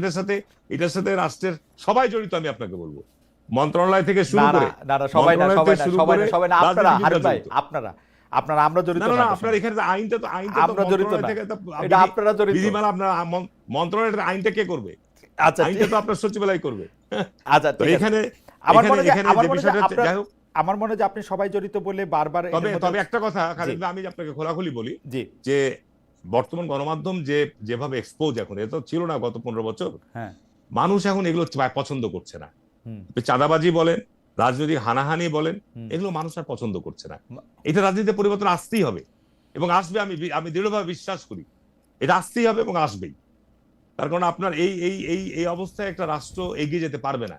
এই অবস্থায় হানাহানি, চাঁদাবাজি, এই রাজনৈতিক অস্থিরতা, হুম। এটা না হলে এটা করতে দেবো না, ওটা না হলে এটা করতে দেবো না, এগুলো পরিবর্তন আসতে হবে। আমার খালেদ মনে ভাই, হয় যে আমাদের এত এগুলো প্র্যাকটিক্যাল আলোচনা হচ্ছে। আমার মনে হয় যে আমাদের এত প্র্যাকটিক্যাল সমস্যা আছে, শুধুমাত্র রাজনৈতিক কিছু কৃত্রিম সমস্যা নিয়ে আমরা নিজেদেরকে আর বিপৃত রাখছি। দ্বিতীয় কথা সেটা হচ্ছে খালেদ ভাই, একটা জি জিনিস দেখেন যে বর্তমান বিএনপি কে নিয়ে তার কারণ এই বর্তমান যারা আমরা এই গত 15 বছর আন্দোলন সংগ্রামের সাথে একসাথে আন্দোলন করেছি, হুম এর মধ্যে রাষ্ট্র পরিচালনায় বলেন বা রাষ্ট্রের বিভিন্ন গুরুত্বপূর্ণ দায়িত্বে বলেন, বিএনপির যে অভিজ্ঞতা আছে, এটা তো অন্যদের সেই অভিজ্ঞতাটা নাই। এই আমার ছোট ভাই আবিদ যেটা বললো যে আজকে আহ, নিরপেক্ষ বলে আসলে কোন শব্দ নাই আপনার। হুম আপনি মানুষকে নিরপেক্ষ কিভাবে ভাববেন? প্রত্যেকটা মানুষের একটা নির্ধারিত ধর্ম আছে, না হয় সে হিন্দু, না না হয় মুসলমান, না না হয় না খ্রিস্টান, বিএনপির না হয় বৌদ্ধ, না না না হলে আপনার সে আওয়ামী লীগ, না হয় বিএনপি, না না না হয় এনসিপি, না হয় জামাত। না না খুব খুব মানুষ তো আপনার খুব ধর্ম চমৎকার কথা নিরপেক্ষ বলেছেন নয়। হারুন ভাই, আপনার কাছে আবার আসবো। আপনি মানুষ বিএনপি তো না, আমি খুব চমৎকার কথা বলেছেন, আপনি বিএনপির অভিজ্ঞতার কথা বলেছেন, কিন্তু আমি যেটা বুঝতে পারছি যে 2001 থেকে 2006 সাল পর্যন্ত, বাকিগুলি কথা আমি বাদ দিলাম, বিএনপি যেভাবে রাষ্ট্র পরিচালনা করেছে সেইটাকে কি আসলে অভিজ্ঞতা বলতে হবে, নাকি সেইটা আসলে বিএনপি ভুলে যেতে চাইবে এবং নতুন একটি রাজনৈতিক রাষ্ট্র মানে রাজনৈতিক ব্যবস্থা কায়েম করার কথা তারা বলছে 31 দফার মধ্যে দিয়ে? সেই 2000 থেকে 1 থেকে 2006-এর যে বিএনপির অভিজ্ঞতা, এটা যত দ্রুত ভুলা যায় বিএনপি তত ভালো কিন্তু আসলে। না, অবশ্যই, আমাদেরও মনে অবশ্যই, করেন না, আপনার সাথে আপনারাও মনে করেন না, না না, ওটা আপনার সাথে ভালো। আমি দ্বিমত করছি না। না হলে আপনার 2 মাস ধরে, 3 মাস ধরে যে সংলাপ এবং আপনার এই সমস্ত কমিশনগুলো যে আলোচনাগুলো অ্যাবসলিউটলি হচ্ছে এবং অ্যাবসলিউটলি, একটা সেইজন্য একটা সেইজন্য জায়গায় আমরা অভিজ্ঞতার দাঁড়ানোর কথা বলে, চেষ্টা সেইজন্য করছি। অভিজ্ঞতার কথা আমি তো বলে লাভ বলছি না যে নাই। এটা তো বিএনপির অবশ্যই একটা অভিজ্ঞতা তো ইতিবাচক নেগেটিভ দিক আছে। অভিজ্ঞতা, ওটা না থাকাই ভালো। সেটাই তো বলছি যে আপনার যে আলোচনাগুলো হচ্ছে এবং বিএনপি যে বিশাল পরিমাণ ছাড় দিচ্ছে, ছাড় দেওয়ার ফলশ্রুতিতে একটা যে জায়গায় আমরা দাঁড়ানোর চেষ্টা করছি, এটা তো আমি পজিটিভলি দেখতে না চাই না, ছাড় খালেদ ভাই। দিচ্ছে কোথায়? জব ডেসক্রিপশন থেকে কাজ কমাইতেছে। এখন যদি কেউ আমারে না না না বলতো না, আপনার জব আপনার ডেসক্রিপশন, একটা নেতার কাজ প্রধানমন্ত্রী কমাচ্ছে, তাতে নেতার কষ্ট কেন প্রধানমন্ত্রী 2 লাগতেছে? টার্মের নেতার বেশি কাজ না থাকতে এগুলা, পারবে না। নেতারগুলি কাজ প্রধানমন্ত্রী কমাচ্ছে। 2 টার্মের বেশি থাকতে পারবে না। বিচার হ্যাঁ, কাজ বিভাগের কমাচ্ছে। বিচারক নিয়োগ, হ্যাঁ, আপনার সাংবিধানিক আপনি 2 প্রতিষ্ঠানগুলোতে টার্মের নিয়োগের স্বচ্ছতা। বেশি প্রধানমন্ত্রী না থাইকা তারে আজীবনের জন্য পেনশনের ব্যবস্থা করে দেন, উনি খুশি হওয়ার কথা তো। খুশি হওয়ার কথা না, আমারে দিলে তো আমি খুশি হইতাম যে 8 বছর খালি চাকরি না, করবেন, সারা জীবন পেনশন সেগুলো খাবেন। চিন্তা করতে হবে ভবিষ্যতে, সারা জীবন পেনশন চিন্তা খাবেন, আনতে হবে। যেমন বারাক ওবামা খুব খুশি, সারা জীবন পেনশন খায় 8 বছর প্রেসিডেন্ট থাইকা। এত এত সমাজসেবা করার দরকার কি? আমি একটু আসি জনাব আদিব আপনার কাছে, কিন্তু আপনার কাছে আসার আগে আমি মানে কি বলে দর্শকদের কাছে প্রশ্ন করছিলাম যে বিদেশে বাংলাদেশের মিশনগুলো থেকে রাষ্ট্রপতি মোহাম্মদ শাহাবুদ্দিনের ছবি সরানো হচ্ছে। প্রিয় দর্শক, অন্তর্বর্তী সরকারের এই উদ্যোগ সমর্থন করেন কিনা? শতকরা 70% একে সমর্থন করছেন না শতকরা 30%। 68,000 দর্শক এর মধ্যে ভোট দিয়েছেন। আমি জনাব আরিফুল ইসলাম আদিব আপনার কাছে একটু জানতে চাইছিলাম যে জাতীয় নির্বাচনের তফসিল ঘোষণার আগেই ছাত্র প্রতিনিধি হিসাবে যিনি সরকারে আছেন জনাব আসিফ মাহমুদ সজীব ভাইয়া আমাদের সাথে সাক্ষাৎকারেই বলেছেন, পরে সাংবাদিকদেরও বলেছেন যে তিনি আসলে সরকারে থাকবেন না, তিনি রাজনীতি করবেন। তার জন্য কি এনসিপিতে পদ রাখার ব্যবস্থা করা হচ্ছে? তাকে কি কাউন্সিল করে ঢোকানো হবে? তিনি এনসিপিতে আসলে কীভাবে আসবেন?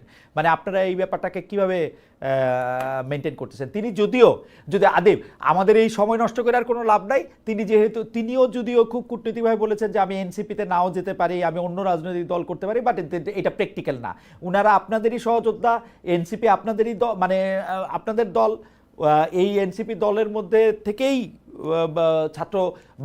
ছাত্র প্রতিনিধিদের থেকেই এনসিপি হয়েছে। একটু যদি বলেন যে আসলে সিস্টেমটা দলের মধ্যে কি ভাবা হয়, আসিফ আসলে কি করা হবে? আসিফ মাহফুজ সাহেব দুইজনের ক্ষেত্রে এটি প্রযোজ্য না? এটি বিষয়টি হচ্ছে যে শুধু আসিফ মাহমুদ সজীব ভুঁইয়া কিংবা হচ্ছে মাহফুজ আবদুল্লাহ শুধু মাহফুজ আলম শুধু সেটি নয়, বরঞ্চ আপনারা এনসিপি যেহেতু রাজনৈতিক দল আকারে এখানে রাজনৈতিক সংগঠন করতেছে, এটা যে কারোর জন্যই দুয়ার খোলা থাকবে। যদি কেউ চায়, মনে করে যে শুধুমাত্র গণহত্যাকারী দল কিংবা গণহত্যার সাথে জড়িত, দুর্নীতির সাথে জড়িত এরকম মেজর যে কেসগুলো, অনেক সময় লোকাল পলিটিক্সে অনেকে খুনের সাথে জড়িত হয়ে যায় লোকাল রাজনীতির ক্ষেত্রে, তো এই ধরনের ব্যতীত যদি শুধুমাত্র তারা দুজনে নয়, অন্য উপদেষ্টারও যদি মনে করেন কিংবা হচ্ছে এর বাহিরে বিএনপিরও যদি কোনো নেতৃত্ব মনে করেন যে তারা আর পুরনো বিএনপির রাজনীতি করবে না, তারা এনসিপি করতে চাবে, তাদের সবার জন্য দুয়ার খোলা। এবং সেটা স্বাভাবিকভাবেই একটা দল করতে হলে সেটা তাদের সাথে বোঝাপড়ার মাধ্যমে কিংবা হচ্ছে তিনি দলের কোন জায়গায় দায়িত্ব পালন করবেন, কোন জায়গায় সক্ষম, এগুলা যখন সিদ্ধান্ত চূড়ান্ত হয় তখন আলাপ আলোচনার মাধ্যমে মূলত এই বিষয়টি বাস্তবায়ন হয়। এখন আসিফ মাহমুদ সজীব ভুঁইয়া তিনি কবে আসবেন কিংবা তিনি কিভাবে কাজ করতে চান, এই বিষয়টি তো এখনো তিনি সুস্পষ্ট করেন না, কিংবা হচ্ছে তিনি আনঅফিসিয়ালিও আমাদের সাথে এই বিষয়টি ওইভাবে যোগাযোগ করে না। ফলশ্রুতিতে এই বিষয়টি আসলে এই মুহূর্তে সিদ্ধান্ত নেওয়া কিংবা হচ্ছে মন্তব্য করাটা কিছুটা জটিলতা আছে। এই নির্বাচনে একটু বলি, আপনাদের দলের একজন বলছেন যে নাসরুদ্দিন পাটোয়ারি যে ফেব্রুয়ারি মাসে কিছুতেই নির্বাচন হবে না, জামায়াতও প্রায় বলতেছে যে এই সংস্কার না করে বা পিআর পদ্ধতি ছাড়া অন্য কোথাও নির্বাচন হবে না। আপনাদের দলের মধ্যে আলোচনাটা কি, নির্বাচন হবে হবে না? আপনারা কি নির্বাচনের জন্য প্রস্তুত না, না নির্বাচন পরে হবে, আগে গণপরিষদ নির্বাচন হবে? আপনাদের মধ্যে আলোচনাটা কি, বা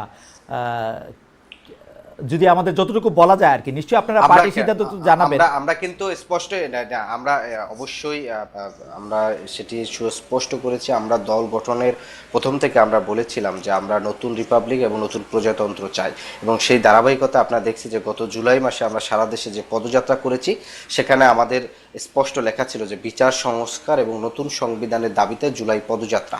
ফলশ্রুতিতে আমরা আমাদের রাজনৈতিক লক্ষ্যর জায়গায় আমাদের নতুন সংবিধান হচ্ছে লক্ষ্য।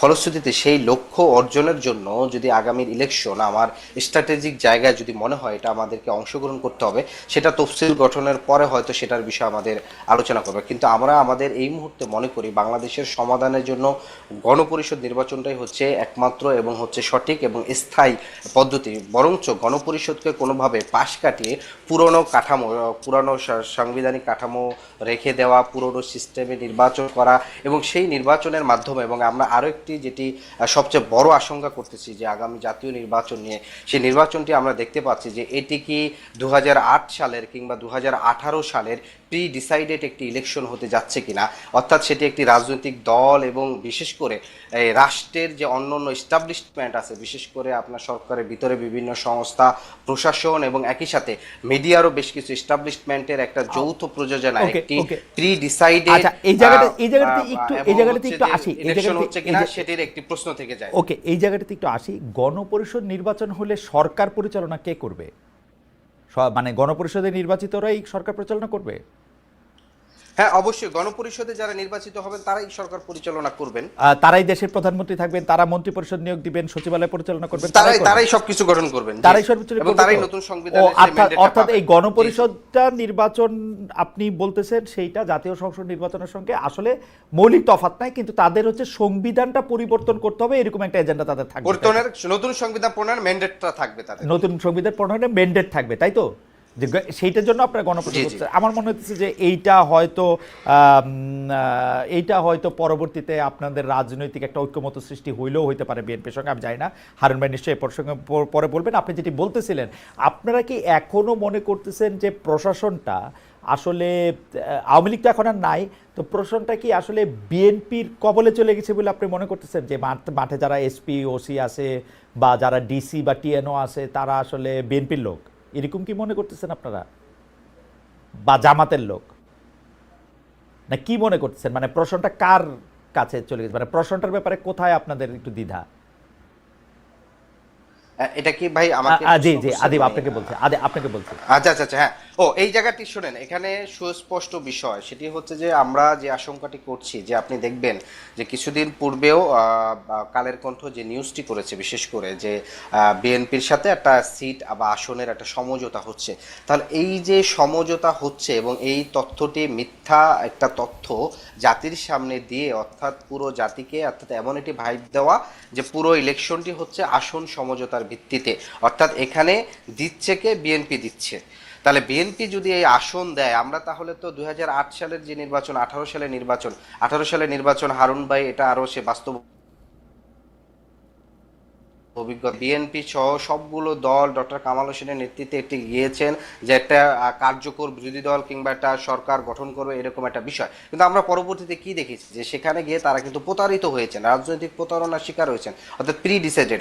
এখন না না না না না না, কিন্তু আদিব আদিব আদিব আদিব আদিব আমি একটু শেষ করি ভাই। জি জি শেষ করেন, কিন্তু জি, জি আসলে ভাই।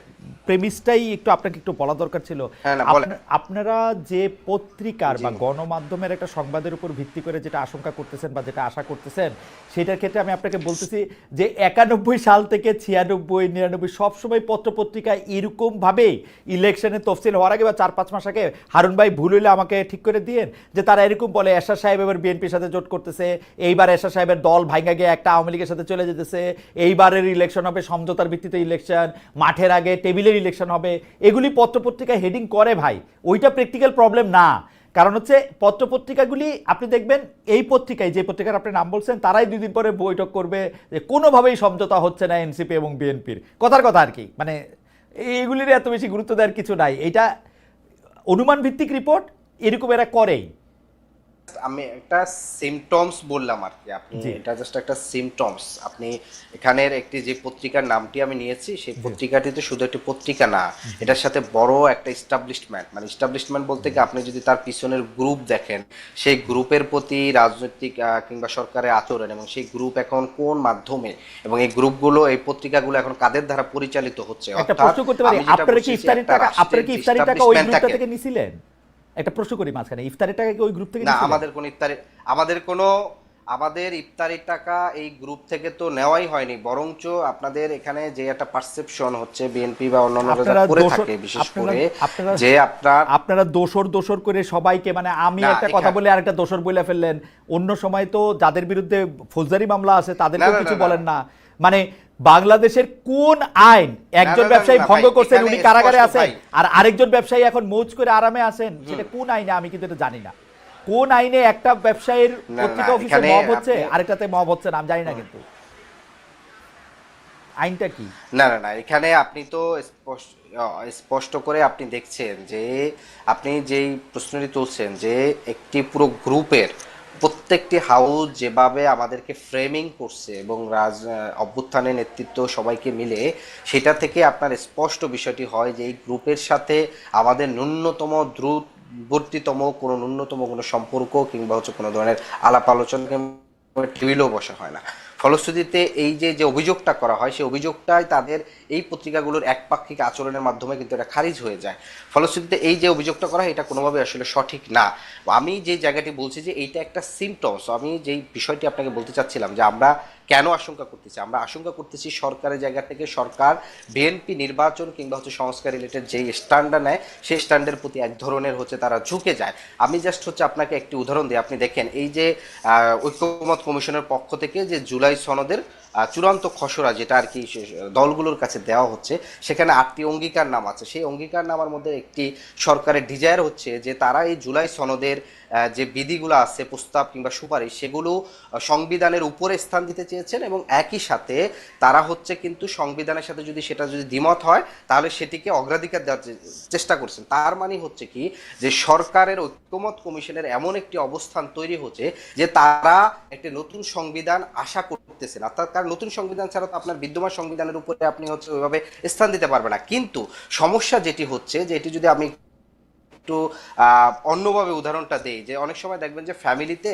ছোট ভাইয়ের হচ্ছে কোনো মেয়েকে পছন্দ হয়, এখন সে এক্সপেক্ট করে তার বাচ্চা হবে, সংসার হবে, কিন্তু পরিবারের কাছে বলতে পারে না যে সে বিয়ে করতে চায়। অর্থাৎ এই ঐক্যমত কমিশন, তার বড় ভাই হচ্ছে বিএনপির ভয়ে সে বলতে পারে না যে নতুন সংবিধান প্রয়োজন, গণপরিষদ নির্বাচন, অর্থাৎ তার ডিজায়ার আছে, স্ট্যাটাস আছে যে জুলাই সনদ যেটা করছে সেটা হচ্ছে আমার মনে হয় নতুন সংবিধান গণপরিষদের মাধ্যমে রূপান্তর, কিন্তু তিনি হচ্ছে পুরনো পদ্ধতিতে তিনি আছেন। আমরা এই জায়গা থেকে একটু হারুনের কাছে আসি। হারুন ভাই, আপনারা বড় ভাই, সেজন্য জাতীয় ঐক্যমত্য কমিশন ইচ্ছা থাকা সত্ত্বেও বা প্রয়োজন থাকা সত্ত্বেও নতুন সংবিধানের কথা বলতে পারে না, এবং সেই ক্ষেত্রে যদি আপনি একটু বলেন যে নতুন সংবিধানের ক্ষেত্রে বিএনপির আপত্তিটা কোথায়। বিএনপি নতুন সংবিধান, শুধু নতুন সংবিধান না, কিন্তু বিএনপি নতুন সংবিধান করতে চায় না, পুরনো সংবিধান রাখতে চায়, শাহাবুদ্দিন সাহেবের আন্ডারে এই শপথ নিয়ে তাকেই রাখতে চায় এবং বিদ্যমান ব্যবস্থা বজায় রাখতে চায়। এইটার কারণটা আসলে কি আপনি যদি একটু বলেন। আপনি তো দেশের সার্বিক খবর রাখেন। জি। এই যে আপনার বিভিন্ন কমিশনগুলো গঠন করা হয়েছে এবং জুলাই সনদ একটা তৈরি হচ্ছে, এবং সেটাও একটা এগ্রিমেন্ট হবে, আমি আশাবাদী। এবং এখানে সর্বসম্মতভাবে সবার স্বাক্ষরও থাকবে। দ্বিতীয়ত হচ্ছে যে আপনার সংবিধান সংস্কার কমিশনও করা হয়েছে, সেখানে অনেক গুরুত্বপূর্ণ সিদ্ধান্ত হয়েছে এবং সেখানেও কিন্তু সংবিধানের অনেক কিছু পরিবর্তন হবে।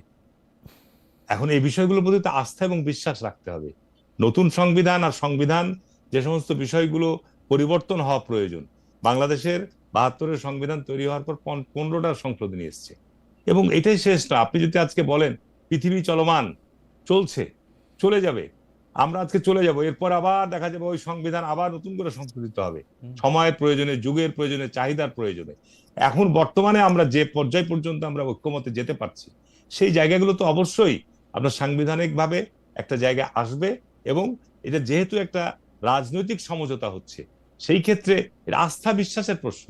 এখন যদি আপনি অনুমান করে আগেই বলে বসেন, অনুমানের উপর কোনো সিদ্ধান্ত নেওয়া যেতে পারে না, অনুমান করে কোনো কথা বলাও ঠিক নয়। না, আপনি অনুমান করে যদি বলে দেন কিন্তু যে বিএনপি ক্ষমতায় আসলে আমি সরাসরি প্রশ্ন করি হারুন ভাই, এই রাজনৈতিক ঐক্যমত্য কমিশন, সরি ওই ঐক্যমত্য কমিশনকে কি আপনারা প্রভাবিত করতেছেন?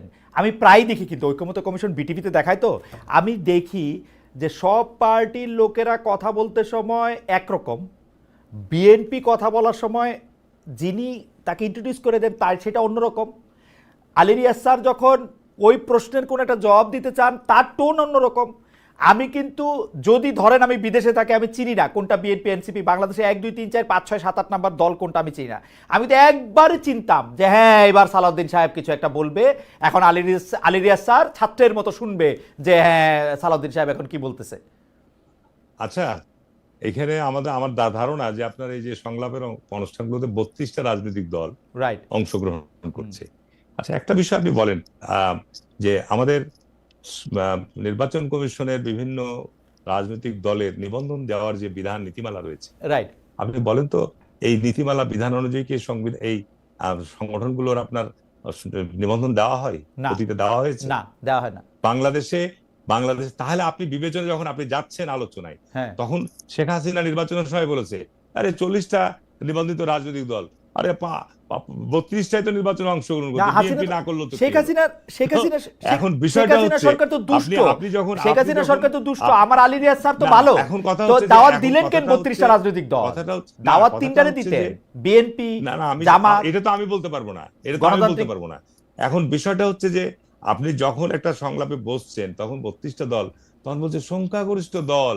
এখন সংখ্যাগরিষ্ঠ দলের জনসমর্থন, তাদের ভিত্তি অবস্থা, আমি এনসিপি কে ছোট করে বলার জন্য বলছি না, এখানে আপনার এই অবস্থানটার জায়গায় যখন আপনি যাচ্ছেন তখন তো এখানে বিএনপি কি আপনি একটা, আমি বলবো যে বৈষম্য করছেন বিএনপির প্রতি।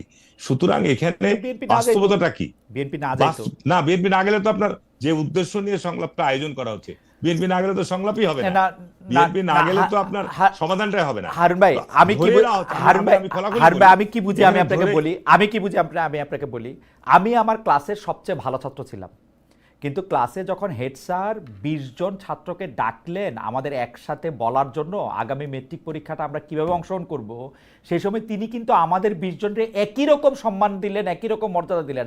আমার কোনটা চাহিদা, আমি কোনটা চাই, সেটাকে কিন্তু তিনি আলাদা করে দেখেন নাই।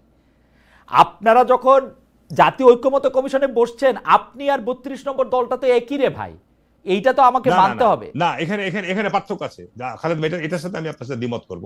এই কারণে দ্বিমত করব যে আমরা রাষ্ট্র পরিচালনার যে আমাদের অভিজ্ঞতা, আপনি যদি আমাকে এখানে, আমি খারাপ বলবো না যে ধরেই নিচ্ছি যে বিএনপি আগামী দিনে একটা মেজরিটি নিয়ে ভোট, একটা সুষ্ঠু নিরপেক্ষ নির্বাচন হলে এটা মেজরিটি নিয়ে ক্ষমতায় যাবে, তাহলে ক্ষমতায় গেলে রাষ্ট্রটা যেন অতীতের মতো, যে অতীতের কথাগুলো বলছেন 2001 থেকে 2006 বা আপনার বিভিন্ন সময় আওয়ামী লীগের দুঃশাসনের সময়, এই পর্যায় পরিস্থিতি আমাদের তো অভিজ্ঞতা হয়েছে, বিচারক নিয়োগ বলেন, প্রশাসনিক বিভিন্ন জায়গায় নিয়োগ বলেন, এই সমস্ত জায়গায় যে সমস্ত কর্মকাণ্ডগুলো করছে, সেই অভিজ্ঞতার আলোকিত সংস্কার কার্যক্রমগুলো আমরা হাতে নিচ্ছি যেন আগামী দিনে এই জায়গাটাকে দেশকে না নিয়ে যেতে হয়। সেই ক্ষেত্রে বিএনপির অভিজ্ঞতার আলোকে আমি মনে করি, বিএনপি যেহেতু রাষ্ট্র পরিচালনার জন্মলগ্ন থেকে তার যে অভিজ্ঞতা, তার যে আপনার বিচক্ষণতা রয়েছে, সেই জায়গাগুলো তো আপনার বিএনপি জায়গা থেকে বলবেই। সেই জায়গা থেকে আপনি অন্য দলের সাথে যদি আপনি বিএনপিকে একই পাল্লায় দাঁড় করাতে চান, হবে না। ভোটের আগে পর্যন্ত আমার কাছে মনে হয় হারুন ভাই আমাদের আলী রিয়াজ স্যারের অভিজ্ঞতা কম, সেই জন্য উনি একই পাল্লায় দাঁড় করাতে পারেন না? না, আমি আলী রিয়াজের অভিজ্ঞতা কম বলবো না, যেন আবির না, যেমন কথা না, বলবো, উনার মানে যদি যে অভিজ্ঞতা এখন থাকতো উনি আমাদের- সবাইকে একই পাল্লায় দাঁড় করাতেন। আমাদের উনার অভিজ্ঞতা থাকলে এখন উনি সবাই একই নির্বাচনই পাল্লায় দাঁড় হয়নি। করাতেন। আমি নির্বাচনই হয়নি।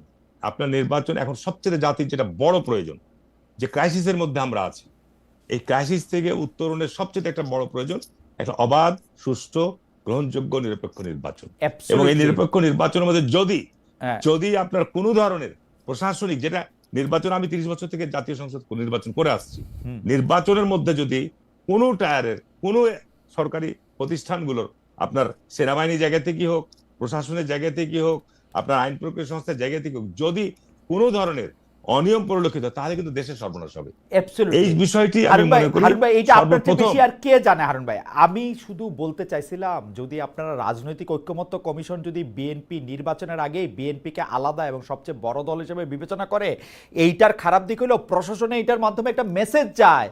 ভাই, আমার বন্ধুরা তখন একটা মেসেজ নেয় যে এখন তো ক্ষমতায় বিএনপি আসতেছে, আমি বিএনপিকেই তেলাই, আমি হারুন ভাইয়ের ভোট, বা হারুন ভাই যে ভোটের আগে রাত্রেবেলা টাকা বিলাবে, খালেদ ভাই, ওই টাকা বিলাবে, ওইটার ব্যবস্থাটা আমি করে দেই। শুনেন, এই মেসেজটা তো দেওয়া হচ্ছে। আলী রিয়াজ স্যারের অভিজ্ঞতা নাই, সেই জন্য উনি সবগুলি দলের একরকম দেখতে পারতেছে না। বিএনপি কে উনার বড় ভাই মনে হচ্ছে। আদিব ঠিক, এটা শুধু আপনার, এটা শুধু প্রশাসন না। আপনি যেটা বলছেন যে আগামীতে কোন দল ক্ষমতায় যাবে, তখন প্রশাসনের লোকদের মধ্যে সে একটা টেন্ডেন্সি তৈরি হয়। এটা আমাদের সাধারণ জনগণের মধ্যে, ভোটারদের মধ্যে খালেদ প্রোটিন ভাই, যে ভোট থাকে, সেটাও কিন্তু আপনার একটা, আমার মনে আমার মনে হয় হারুন ভাই, আমার মনে হয় হারুন ভাই আপনার কাছে আবহাওয়া আসবো, তৈরি হয়। আমার মনে হয় হারুন ভাই আপনার কাছে আসবো, আমি আদিবের কাছে যাই। আদিব, আমি যদি এখন আসলে ন্যায় বিচারের কথা বলি, যেটা আমি আমার শিক্ষক প্রফেসর আলী রিয়াজের মধ্যে দেখি নাই, প্রফেসর আলী রিয়াজকে দেখে আমার কাছে মনে হয়েছে যে উনার কমিশন কিছুটা হইলেও বিএনপিকে বাড়তি বড় ভাই সুলভ মর্যাদা দিচ্ছে, এটা আমি আপনার সাথে কিছুটা একমত। কিন্তু উনি যদি আসলে ন্যায় বিচারক হইতেন, নিবন্ধনহীন এনসিপিকে তো উনার ডাকারই কথা না। আপনারা ওইখানে অনেক না, বেশি এখানে- জায়গা পাইছেন, না, অনেক না, বেশি না, জায়গা পাইছেন, না, অনেক না, বেশি না। কথা বলতেছেন। এখন হইতে পারে আপনারা আন্দোলনের ক্ষেত্রে একটা প্রধান মুখ, হইতে পারে আপনারা আন্দোলনের নেতৃত্ব দিচ্ছেন, হইতে পারে আপনারাই আন্দোলন করছেন, কিন্তু যখন রাজনৈতিক নেতৃবৃন্দদের সাথে কথা হবে, তখন এনসিপির কোনো ভূমিকাই থাকা উচিত না এখানে। অনিবন্ধিত রাজনৈতিক দল, মানে না ভাই, আপনারাও না, না, কিন্তু এখানে বড় ভাই খালেদ সুলভ ভাই, জায়গা নিয়ে একটু- অনেক ঝগড়া একটু- করছেন, অনেক একটু জায়গা একটু বলছেন। সঠিক, জি, একটু বলেন। তথ্য গ্যাপ আছে। জি, এই জি, যে বলেন, তথ্য গ্যাপটা বলেন, হচ্ছে বলেন। যে ভাই, 33টি রাজনৈতিক দলের ভিতরে প্রায় 10 থেকে 12টি কিন্তু অনিবন্ধিত রাজনৈতিক দল আছে, এবং যাদের অধিকাংশ মানলাম রাজনৈতিক আছে, অনিবন্ধিত মানলাম দল। আছে, ওই দলগুলিও যেরকম ভাবে ট্রিট হওয়া উচিত ছিল, আপনাদেরও সেই একই ভাবে হ্যাঁ, ট্রিটেড হওয়া উচিত বিএনপির ছিল। পক্ষে কথা বলার আপনারা জন্য বিএনপির করা পাশে হয়েছে। গিয়ে বসছেন, এখন আমরা জামায়াতের কিন্তু- পাশে গিয়ে না, বসছেন, না, আমরা সবাই স্পষ্ট- এসে আপনাদেরকে আমরা- অপেক্ষা করছে। আমরা স্পষ্ট করে বলছিলাম যে ঐক্যমত কমিশন কিসের ভিত্তিতে দল নির্বাচিত করছে, সেটার একটা সুস্পষ্ট তার ব্যবস্থা থাকে। এটা কিন্তু আমি নিজে যেদিন ঐক্যমত কমিশনের মিটিং এ গেছি, আমি নিজে বলছি, সেটা আপনি ভিডিও দেখবেন যে আমার বক্তব্য, যে আমি বারবার স্পষ্ট করে বলছি যে ঐক্যমত কমিশন কিসের ভিত্তিতে নির্বাচিত এই দলগুলোকে ডাকতেছে, মানে কোন কোন ভিত্তিতে। কারণ সেখানে আমাদের অভিযোগ ছিল যে 30টি দলের অন্তত 5 থেকে 7টি দল তারা ওইখানে গিয়েছে শুধুমাত্র সালাউদ্দিন ভাইয়ের পাশে বসে একটা ছবি তোলার জন্য, কিংবা হচ্ছে সংবাদ সম্মেলন করার জন্য। সালাউদ্দিন ভাই যখন কথা বলবে তখন দাঁড়িয়ে গিয়ে তাকে দ্রুত সমর্থন দেওয়া, তালি দেওয়া, এবং বিপক্ষে এনসিপি কিংবা হচ্ছে জামাত কিংবা হচ্ছে অন্য দলগুলো যখন একটা যৌক্তিক বিতর্ক করে, তখন সেই বিতর্কের ভিতরে ঝামেলা করা কিংবা হচ্ছে তাকে বাধা দেওয়া। সেটা আমার সাথেও ঘটছে। আমি একবার আপনার আপনি পয়েন্টের দেখবেন সাথে যে একমত ঐক্যমত করি। কমিশনের আমি বেশ কয়েকটা মিটিং এ আমি হয়েছে। আপনাকে এটা বলতেও শুনছি এবং আমি আপনার এই মন্তব্যের সাথে একমত, কিন্তু আমি আপনাকেই বলবো আদিব, আপনার বিবেচনায় এনসিপি কি ওইখানে যতটা গুরুত্ব পাইছে ততটা গুরুত্ব ডিজার্ভ করে? আমি দেখছি বিএনপির পরে সবচেয়ে বেশি গুরুত্ব এনসিপি পাইছে। অবশ্যই NCP সেই গুরুত্বটা- জামাতের সাথে আপনাদের একটা লড়াই হয়তো না, হবে, কে বেশি এখানে- গুরুত্ব পাইছে। কেন পাবেন, কেন আপনারা এত গুরুত্ব? না, এখানে এখানে গুরুত্বর বিষয় যেটি হচ্ছে, এটা হচ্ছে রাজনৈতিক পরিস্থিতিতে গুরুত্বপূর্ণ করে তোলা। আপনি যদি দেখেন এখানকার গণ অভ্যুত্থান পরবর্তীতে বা গণ অভ্যুত্থান থেকে শুরু করে এনসিপি একটি রাজনৈতিক শক্তি আকারে এখানে হাজির হয়েছে, এবং এটা সাধারণ জনগণের এনসিপির প্রতি যে বিশ্বাস এবং এক্সপেকটেশনে একটা বড় পারদ তৈরি হচ্ছে, এবং সেই এক্সপেকটেশন অনেক সময় কিছু কিছু জায়গায় পূরণ না হলে তারা যেভাবে হতাশ হচ্ছে জাতি, ফলশ্রুতিতে এটি জনগণের আকাঙ্ক্ষাকেই সরকার হচ্ছে শ্রদ্ধা করছে, কিংবা জনগণের আকাঙ্ক্ষাকেই জনগণ সরকার হতে তার জায়গা থেকে হচ্ছে গুরুত্ব দিয়েছে। জনগণের আকাঙ্ক্ষা সরকারে বুঝতে পারার মানে মেকানিজমটা কি, সেইটা বুঝতে পারলে আমাদের জন্য ভালো হতো। যাই হোক, আমরা অনুষ্ঠানে একদম শেষ পর্যায়ে চলে আসছি। আমি একই প্রশ্ন দুজনকে করতে চাই। প্রথমে আদিবকে দিয়ে শুরু করি। আদিব, আপনি আমাদের বলবেন কি যে নির্বাচনটা কবে হবে, এবং হইলে এটা জাতীয় সংসদ নির্বাচন হবে কিনা? মানে গণপরিষদ এটা নাম নিতে পারে, যেহেতু ম্যান্ডেটের প্রশ্ন, সংবিধান পুনর্প্রবর্তন করবে কি করবে না, এবং আপনি যদি একটু বলেন যে সেটা তে এনসিপি অংশ নেয়ার ব্যাপারটা আসলে কবে নাগাদ বোঝা যাবে। একই প্রশ্ন আমি বিএনপিকে করতে চাই, বা বিএনপিটা জানতে চাই যে ইলেকশন হবে বলে মনে করেন কিনা, এবং ইলেকশনের সময় আইন শৃঙ্খলা পরিস্থিতির অনেক অবনতি ঘটতে পারে বলে মনে করেন কিনা।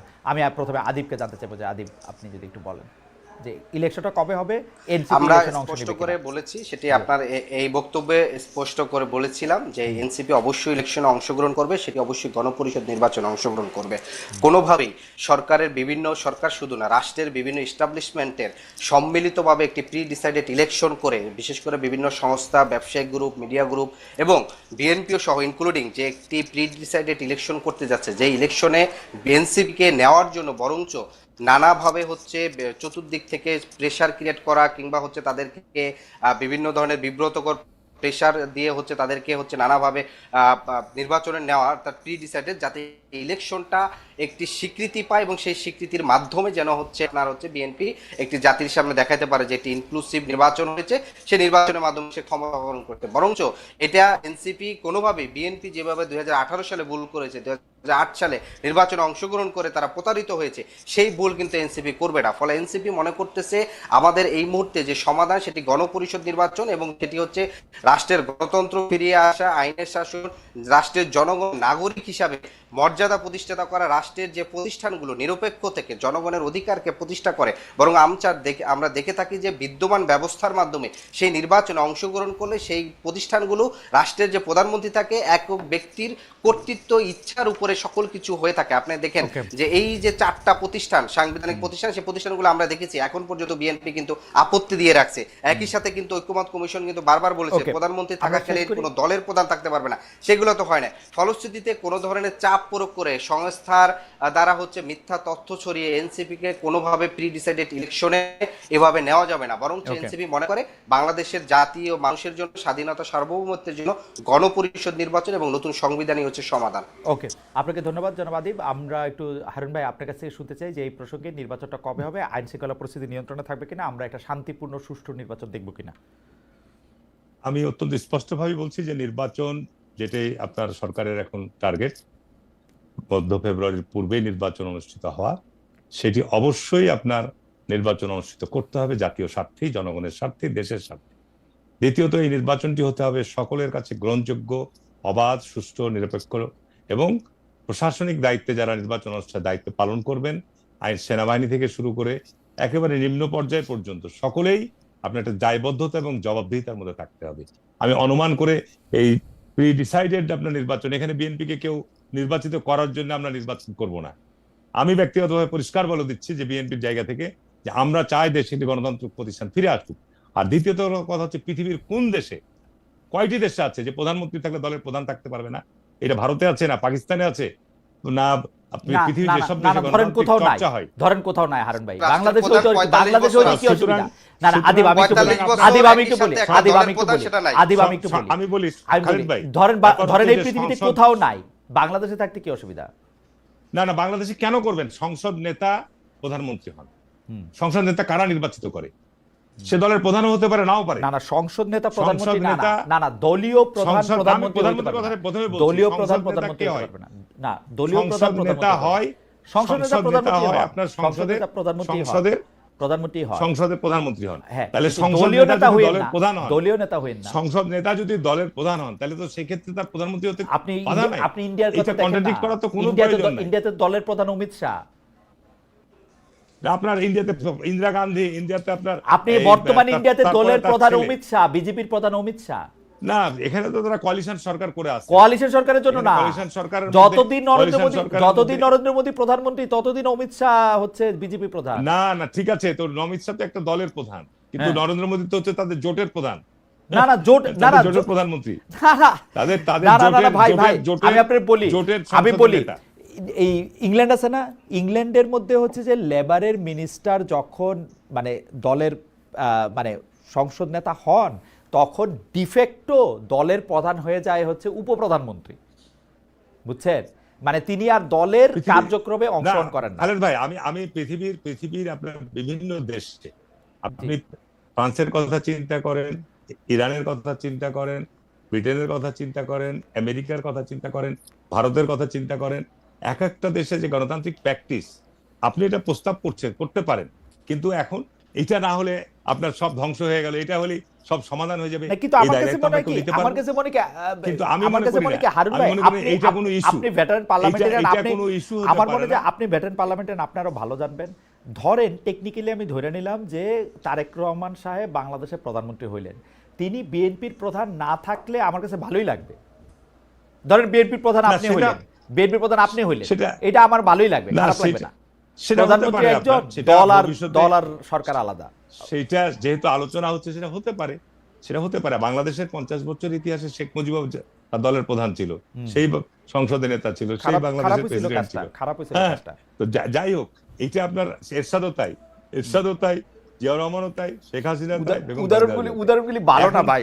বিষয় না, ভালো আর মন্দ, যার জন্য তো আমরা সংস্কারের দিকে আগাচ্ছি। জি জি, সংস্কারের জন্য তো আমরা, যে কারণেই তো আমরা অনেক জায়গায় অনেক ছাড় দিয়ে অনেক জায়গায় অগ্রসর হয়েছি। আপনি যদি রাতারাতি মনে করেন যে আমরা মার্কিন যুক্তরাষ্ট্র হয়ে যাব, আমরা রাতারাতি ব্রিটেন হয়ে যাব, 54 রাতারাতি আমরা উন্নত হারুন ভাই 54 গণতান্ত্রিক বছর হয়েছে, 54 বছরে, আপনি বড় জোর আর 50 বছর বাঁচবেন, আর তো 54 বছর বাঁচবেন না হারুন ভাই। খালেদ ভাই, খালেদ ভাই, আপনি ভালো জানেন 54 বছরে আমরা এখন তো একটা পক্ষ, আমি আপনাকে বলছি, আমরা বিজয়ী পক্ষ, আমরা মিলিত হচ্ছি, পরাজিত পক্ষ নাই।